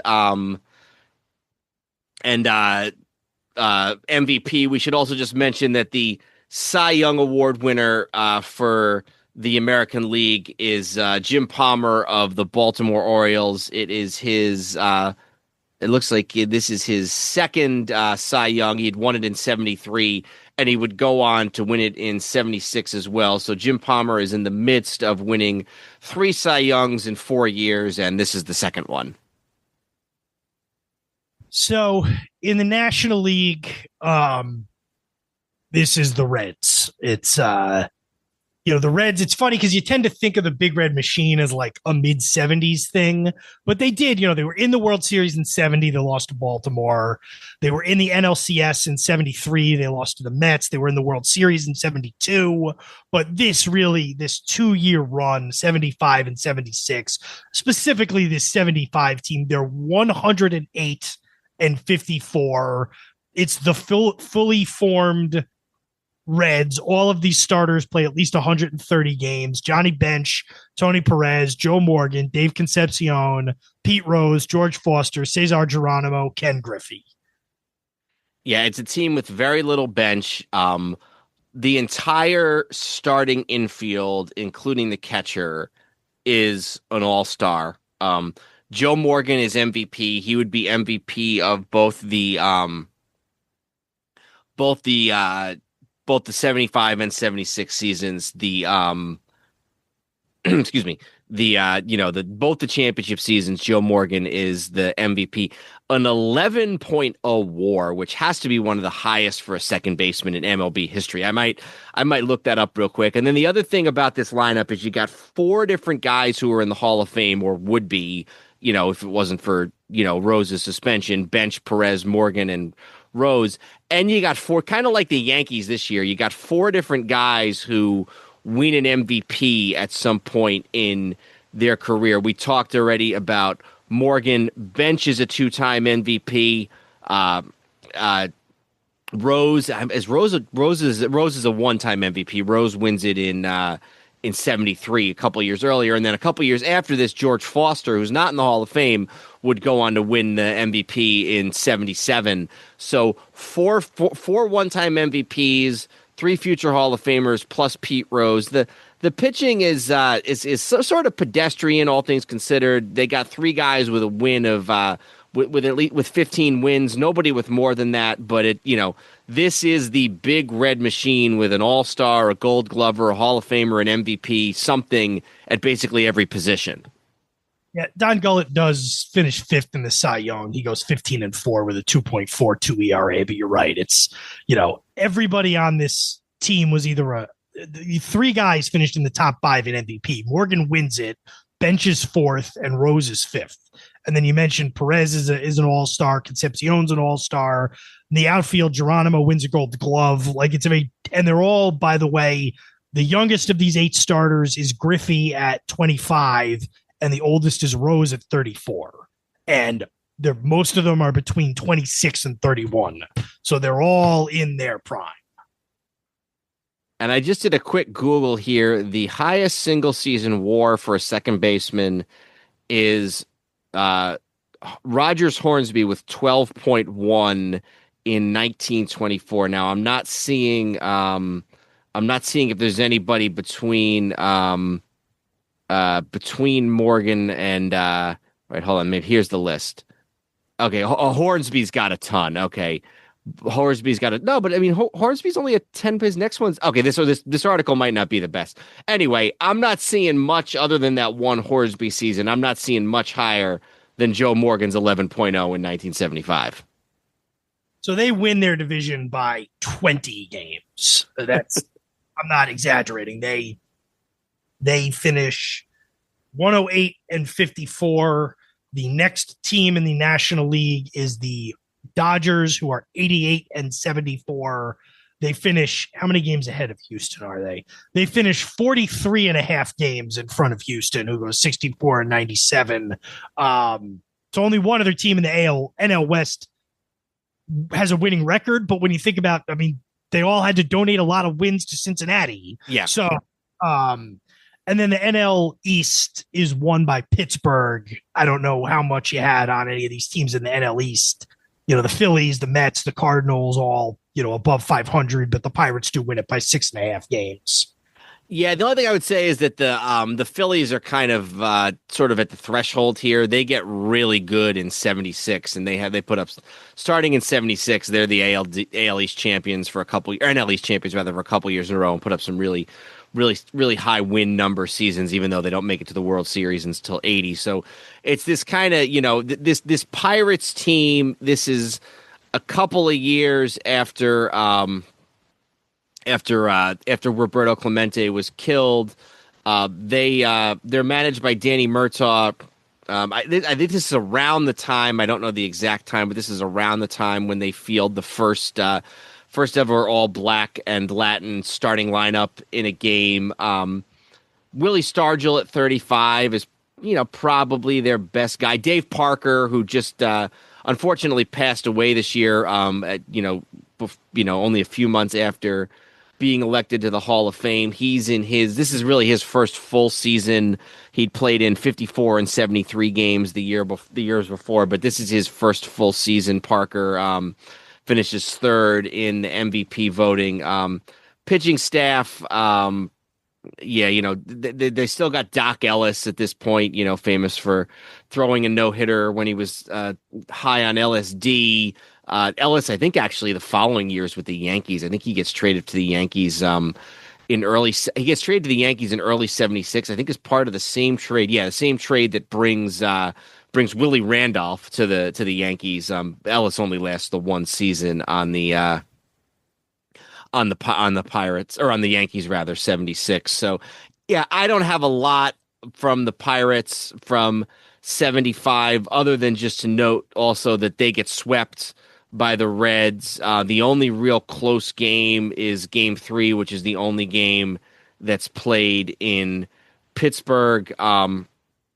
The Pirates are just about ready to lose the game in 9 innings when a bases loaded walk actually scores the aforementioned Willie Randolph to send the game to the 10th. But then the Reds score 2 runs in the top of the 10th, including an RBI double by Joe Morgan. So that sends the Reds to the World Series.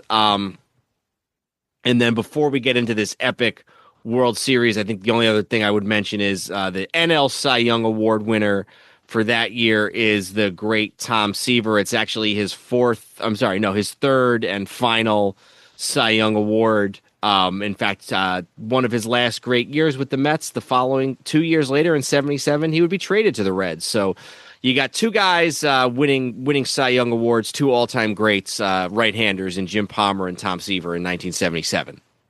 Real quick before we move on from the 75 playoffs, can you name the season those exact same 4 teams were the playoff teams again?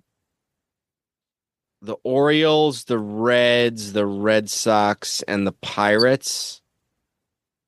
Is that who it was? Not the Orioles. No, the Red Sox, the Reds, the Pirates, and the A's, right? It would have to be 90. All right, you got it, 90. And that was the Reds and the A's in the World Series. I think that was the year that Roger Clemens got thrown out in the first inning of a playoff game. I could be wrong about that, but that's another piece of trivia we can check. Yeah. So, yep, 1990. I'll have another piece of trivia for you here in a moment. Are we ready to move on to the World Series? Yeah, the only thing I would mention is that just to circle back to the Red Sox for a second, 2 things actually. First of all, the owner, the longtime owner, Tom Yawkey of the Red Sox, is actually basically dying of leukemia throughout 1975. He doesn't actually pass away, I don't think, till 76. And then early in the season, I don't know whether it's the State Department or somebody makes arrangements so that Tiant's family is able to travel from Cuba to watch him pitch. Basically, I think it's basically almost as much as they want to. So 2 other things going on with the Red Sox in 75. All right. So the Red Sox have home field advantage. This is back when it just rotated every year. So game 1 is in Boston. It is Saturday, October the 11th, 1975. It is Louis Tiant against Don Gullett. And this one is a laugher. The Red Sox win 6-0. It's actually 0-0 until the 7th inning. They get their first run. Yastrzemski actually singles in a run to go up 1-0, and then Fisk walks with the bases loaded. Rico Petrocelli with a 2-run single. Burleson with an RBI single, and then Cecil Cooper sac fly. Tiant goes the distance, 5 hits, and the Red Sox take game 1, 6-0. Tiant not only pitches a shutout, but he scores the Red Sox first run after getting on base, I think with a hit, actually. This was a weird time period in that now there's no DH the last 3 or 4 years, but it used to be, for growing up for us and for several years beforehand, the way it worked was whatever park you were in had the DH. So like in 96, when the Yankees played Atlanta, they had the DH for the 2 games at Yankee Stadium. Then they went to Atlanta and didn't have the DH for 3 games. And then when they came back to New York, at the very beginning of when the DH came along, and I don't know when this ended, I think sometime in the early 80s, you would have your it would alternate years. So 1 year there'd be a DH for every World Series game, and then the following year there'd be no DH in the World Series at all. So Louis Tiant probably hadn't batted at Fenway Park maybe ever, certainly not in the last several years, but pitchers would bat at their home parks in the American League under this original sort of DH in the World Series regime. Actually, 73-75, there was no DH in the World Series at all. Oh, really? And starting in 76 until 86, it was even numbered years, and then they went to the system that it was, for 20, 30 years after that until the DH became universal. I'd be curious to find out more about that 73 to 75 period. Was it just the National League being, stubborn, or who knows? So that's game one. Before we move on, second trivia question for you. So game one is October 11th, 1975. Do you know what else is significant that happened on that day? Is it in sports? It is not in sports. There's almost no way I can do this that's not going to give it away. There is a link to the media associated with the game.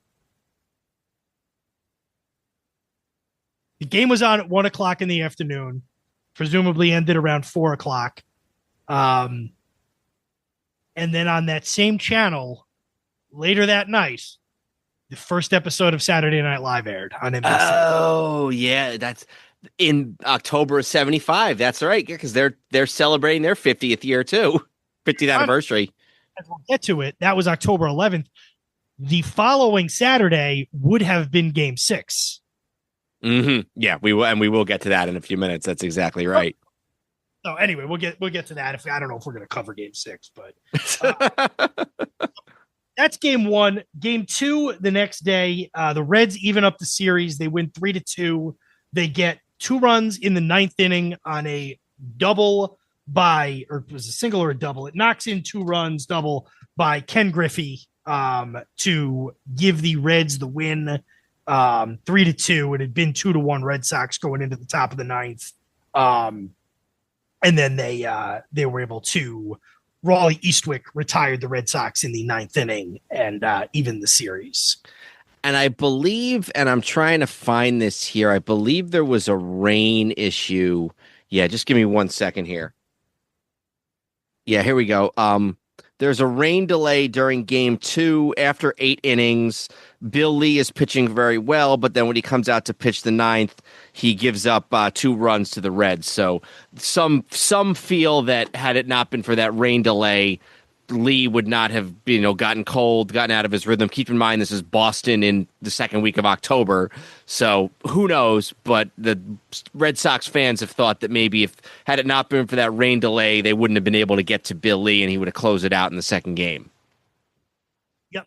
All right. So series shifts to Cincinnati for game 3, and hard to imagine two different aesthetics at the time from Fenway Park, maybe if Wrigley Field was involved somehow, but from Fenway Park, this grand old at the time, still 60 years old at the time stadium, to Riverfront Stadium. And look, baseball has never looked good in those cookie cutter stadiums with the cutouts at the bases and the AstroTurf. And I'm not even talking field turf. I'm talking AstroTurf, and the white lines is the infield. It has never looked good. It has never fit a team more than these 70s Reds, just aesthetically. Yeah, because they got the white uniforms, the really white uniforms with the really bright red, and guys like Pete Rose and Morgan kind of play like kind of a fleet, fast.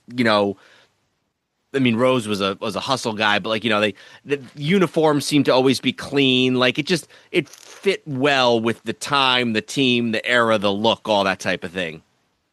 All right, so this game is a lots of home runs early.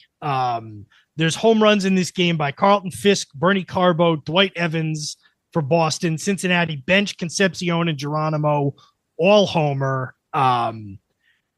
It is 3-3 through it's 5-3 Cincinnati going into the top of the 9th. In the top of the 9th, the Red Sox get 2 runs. Rico Petrocelli singles, and then Evans hits the game-tying home run, which sends the game into extra innings at 5-5. The Red Sox do not score in the top of the 10th, and then in the bottom of the 10th, Geronimo leads off with a single. Anderson changes pitchers. Anderson changes, sends up Ed Armbrister. to hit in place of the pitcher. Presumably he's up there to bunt. He bunts, and again, we're playing on this AstroTurf field. The ball bounces up in the air on the bunt. Fisk goes to get the ball. Armbrister is still in the box, and they kind of collide. So Fisk then hurries the throw to second base. It goes into center field. It moves the runners up to second and third on what was supposed to be a sacrifice. The umps do not call catcher's interference on that. They intentionally walk Rose to load the bases, and they get one out after multiple pitching and hitting changes, and then Morgan hits a deep fly to center over a drawn-in outfield, and the Reds win 6-5 in 10 innings. And just one clarification, you said it would not have been catcher's interference. What they wanted them to call was interference with the catcher, so call the batter out. Batter's interference, yeah. So they're trying to sacrifice. Instead, it ends up second and third, nobody out, and then Morgan with the game winner. It would have been deep enough to be a sac fly anyway, but the outfield was in. So 2-1 there. The run of really good games continues the next day. In game 4, it's Louis Tiant on the mound for the Red Sox. The Reds get up 2-0 early in the game, but in the 5th inning, Boston comes by with 5 runs in the 4th inning, which ends up being all they need. Cincinnati makes it 5-4 in the bottom of the 4th, and it stays that way all the way through the rest of the game. There's no scoring after the 4th inning in this game, and Boston wins 5-4, ties the series, and guarantees the series will head back east regardless of what happens in game 5. Another complete game for Tiant, 163 pitches. He gets Joe Morgan to pop out to end the game, and he also once again has a hit and scores a run. We should also mention at this point, Cincinnati's not won a World Series since 1940. So, obviously the Red Sox by then, having not won since 1918, even if they didn't have a name for it yet, people were still very aware of it. But Cincinnati also had not won in 35 years at this point. Game 5 is not as dramatic. Boston does take a 1-0 lead early, but Cincinnati ends up getting up 6-1. A run in the 4th, a run in the 5th, 3 in the 6th, and ultimately ends up winning 6-2 in this game. Don Gullett is the pitcher who goes in that game, and they win and move to. He goes 8 2/3 innings, and then they bring in Raleigh Eastwick to get 1 out, and the Reds move to within 1 game of a championship. And then comes the rain, and that game 16th, which I believe was a Thursday night. Friday was a day off anyway. Saturday would have been the 18th, and Saturday, Sunday, Monday, 3 days of heavy rain. So they go from Thursday to Tuesday before they play another game. You have to imagine it's the longest layoff other than 1989 with the earthquake. The only other one that comes to mind, and I don't know how long this one was 62 with the Yankees against the Giants on the West Coast, and it rained in San Francisco for a similar amount of time. Oh, that makes sense. So, and what this rain delay means is that the Red Sox can have Tiant go again in Game 6, and then Bill Lee in Game 7, and the Reds can have their ace Don Gullett go in Game 7. So it's October 21st, 1975. Me and 3 guys were at this bar. We got tickets to this game. And is this Good Will Hunting? Is that what this is? I've never actually seen the movie, but I know it factors into this game factors into the movie, I guess I should say. A very good movie. Anyway, so it's October 21st.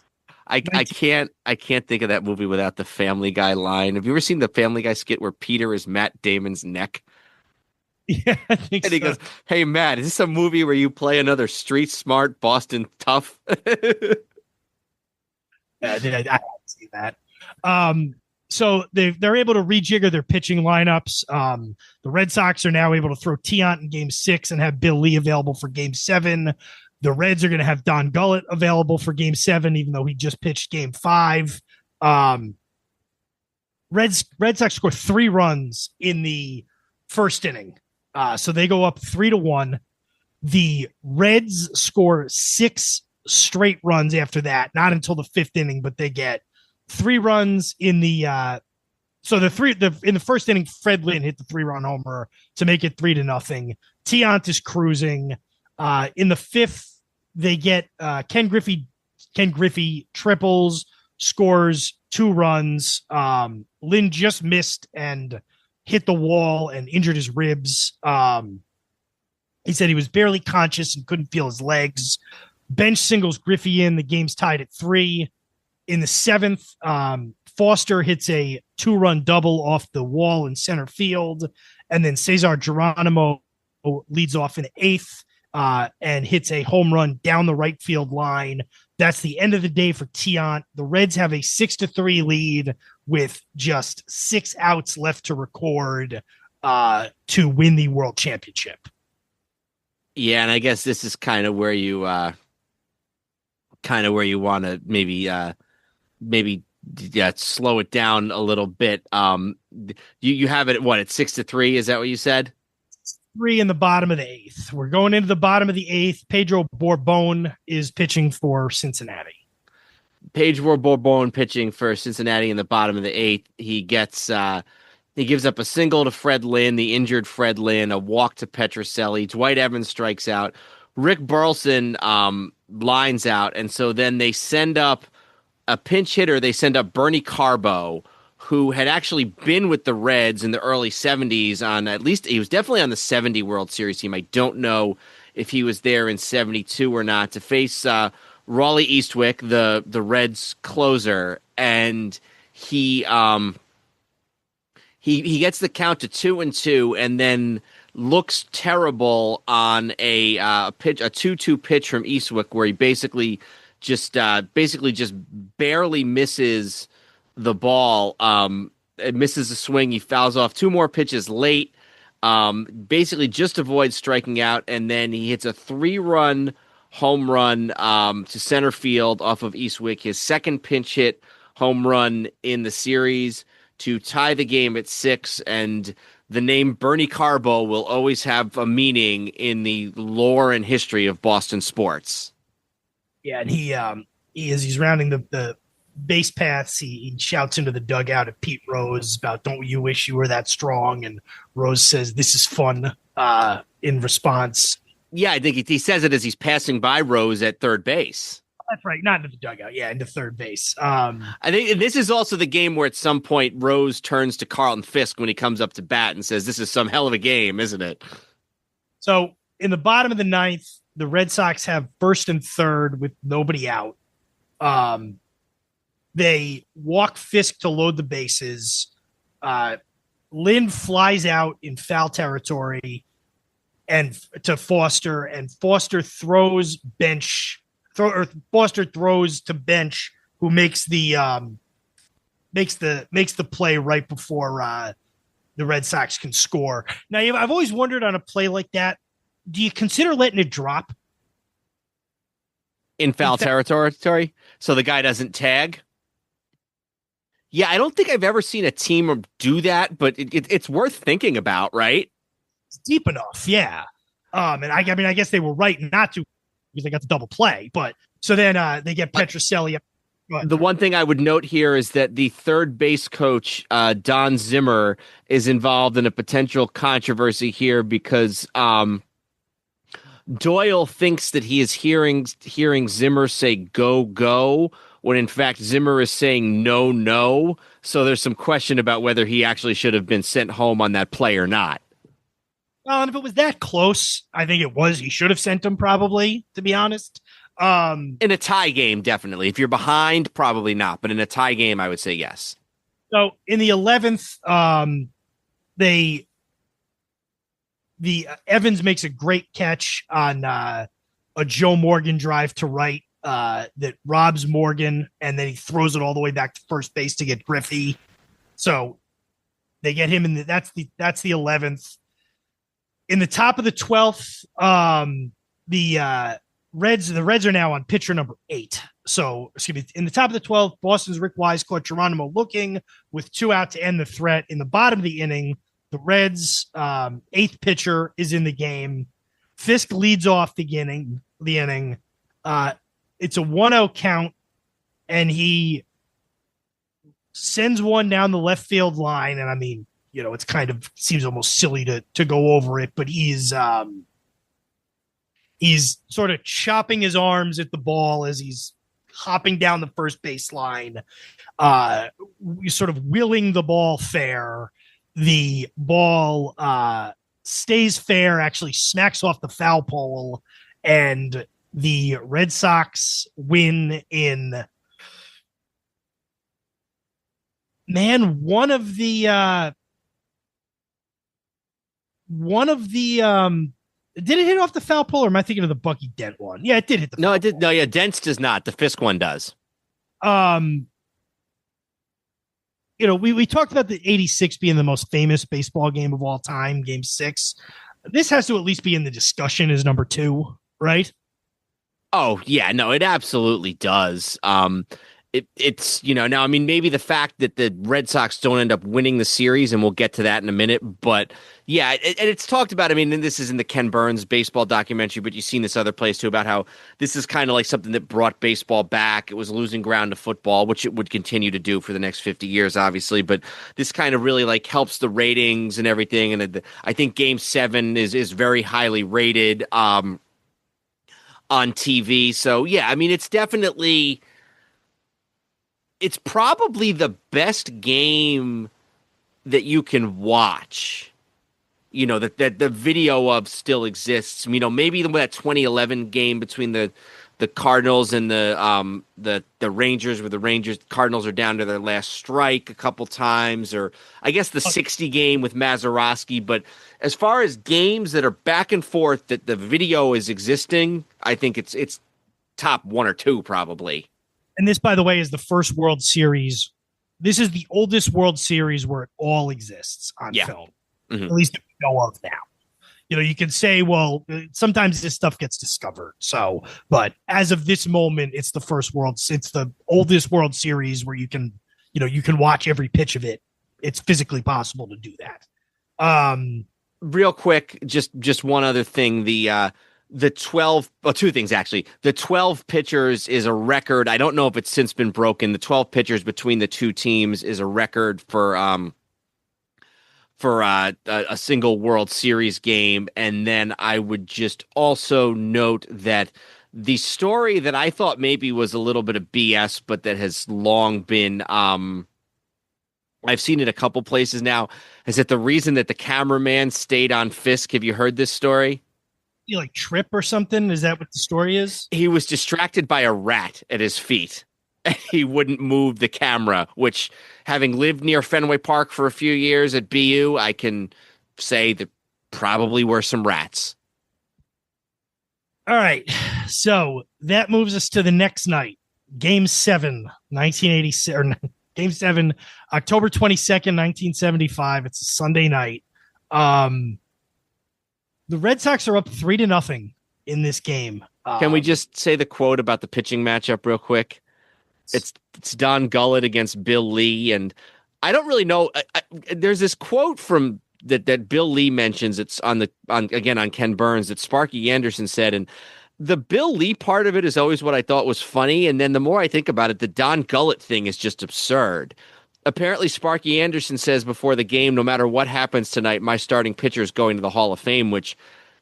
Any record of him actually saying that, or is that just... I mean, Bill Lee said it. I mean, who knows? I mean, he might have hallucinated it. But, and then Bill Lee says, well, regardless of the outcome of tonight's game, I'm going to the Elliott Lounge, which is a bar. So, anyway, continue.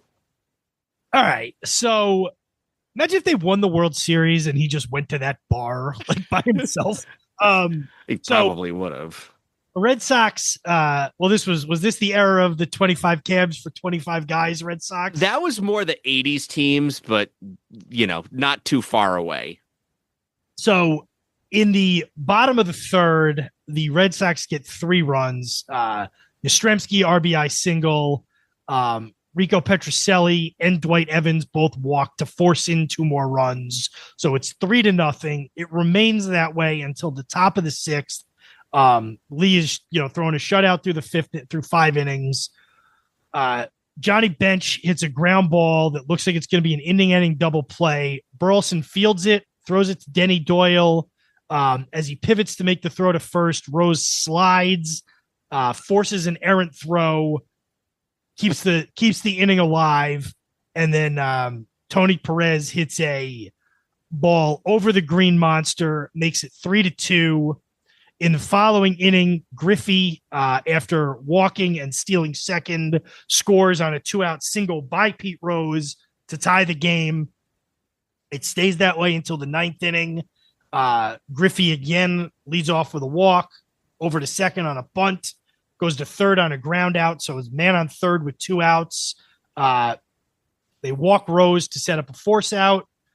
Morgan bloops a ball into center field, which scores Griffey. They say here is the second time in the series Rose was intentionally walked to pitch to Morgan, and Morgan drove in the game-winning run both times. They go to the bottom of the 9th, and Will McEnany shuts down the Red Sox 1-2-3. Yastrzemski is the last out, and the Cincinnati Reds are the world champions for the first time since 1940. And Pete Rose is named MVP, about 370 batting average for the series. They'd go on to win it again in 76. The Red Sox don't go. Go ahead. I'm sorry. In a much less poetic World Series. 86. Yeah. So they win it the next year. Oh, 76. I thought you were about the next. Yeah. No, yeah, that was a 4-game sweep. That was bad. Yeah, so the Rose wins MVP, first World Series, and this even more so than the 76 team. I think this Pete Rose, Joe Morgan 75 team is considered the big red machine. And it is one of the greatest. You figure five games, and we talked about this when we did our best World Series episode a little while back. 5 games are 1-run games. The aggregate box score, which I was just looking at a minute ago, 30 runs for the Red Sox, 29 runs for the Reds, 60 hits for the Red Sox, 59 hits for the Reds. So they're only 1 away in runs and 1 away in hits. So this is a really, really close series in every imaginable way, and one of the all-time greats.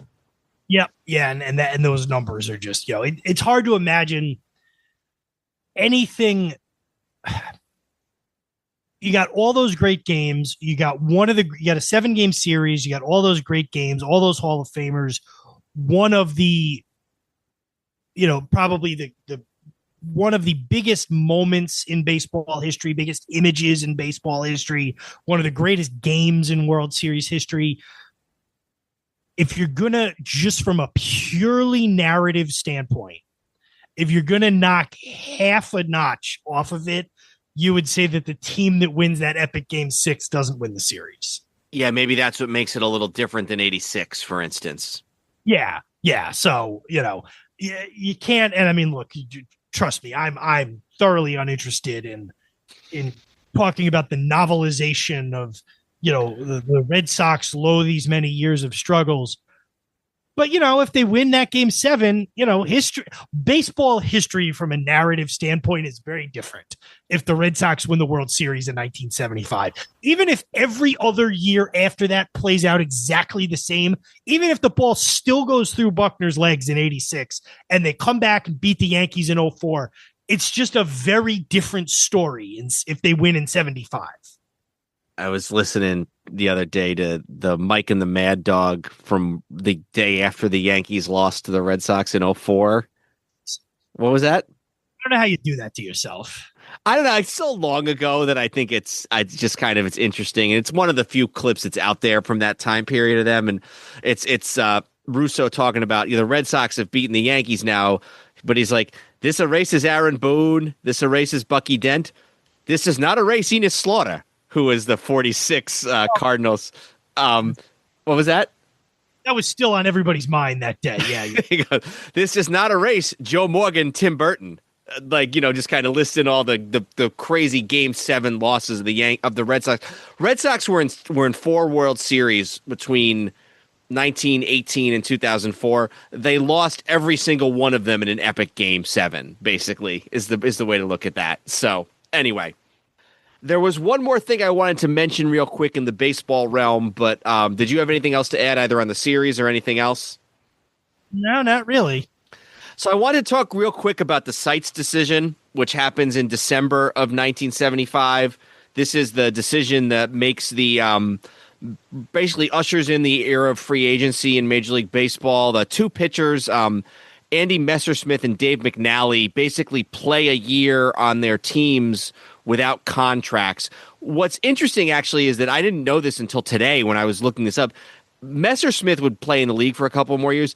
Dave McNally had actually gone to Montreal in a trade, was at the end of his career. He was injured and basically just didn't get around to signing a contract before he retired. But he and Messersmith both, and in fact, they had added McNally to this grievance that they filed, because since McNally didn't have to make a living in baseball anymore, there was less fear that he would get cold feet at the last minute and sort of back out.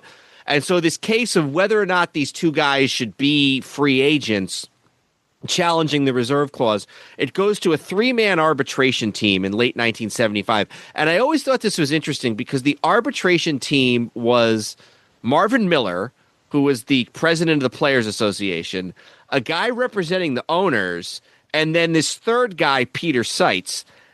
They really should have just had the one guy. Did they really think Marvin Miller was going to vote against the players?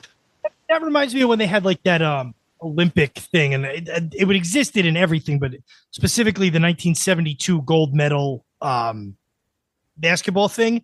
And it went to some committee to decide it. And it was like the U.S. and their 4 allies voted for the U.S. The Soviet Union and the 4 Soviet bloc countries voted for the Soviet Union. And then just ask the one country who might, just ask Sweden or whoever the hell. Yeah, exactly. We really need to know what East Germany thinks about this.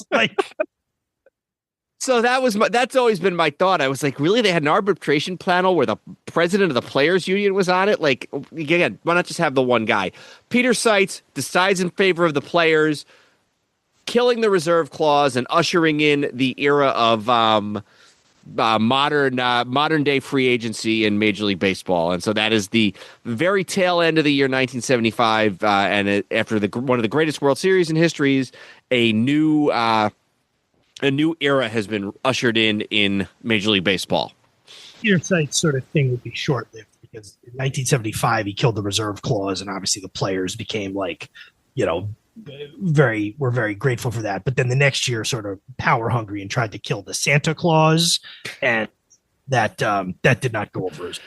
There's no accuracy to that whatsoever, but that's fine. It's after 10 o'clock. All right. Well, this was good. I have to be honest. I think we ended up going a little longer than I thought we did, but I thought we would. But I mean, when you combine the 75 World Series with the Thrilla in Manila, it's gonna eat up some hours. So. Also have to cover Bruno against Spiros Arion.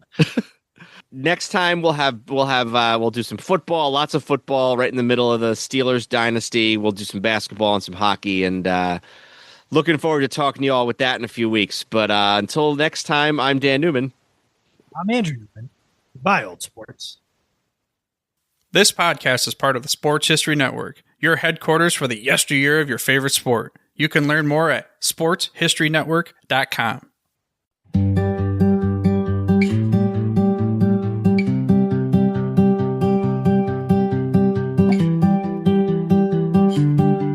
The Sports History Network, where legends live on and the past plays loud. Welcome to the place where history's proud. From gridiron glory to the hardwood stars, from the racetrack heat to Olympic bars. It's the voices, the stories, the moments you miss, told by fans and pros who live for this. Hook and Themic, the Sports History Network, where the past comes alive. Podcasts and blogs that keep the flame high.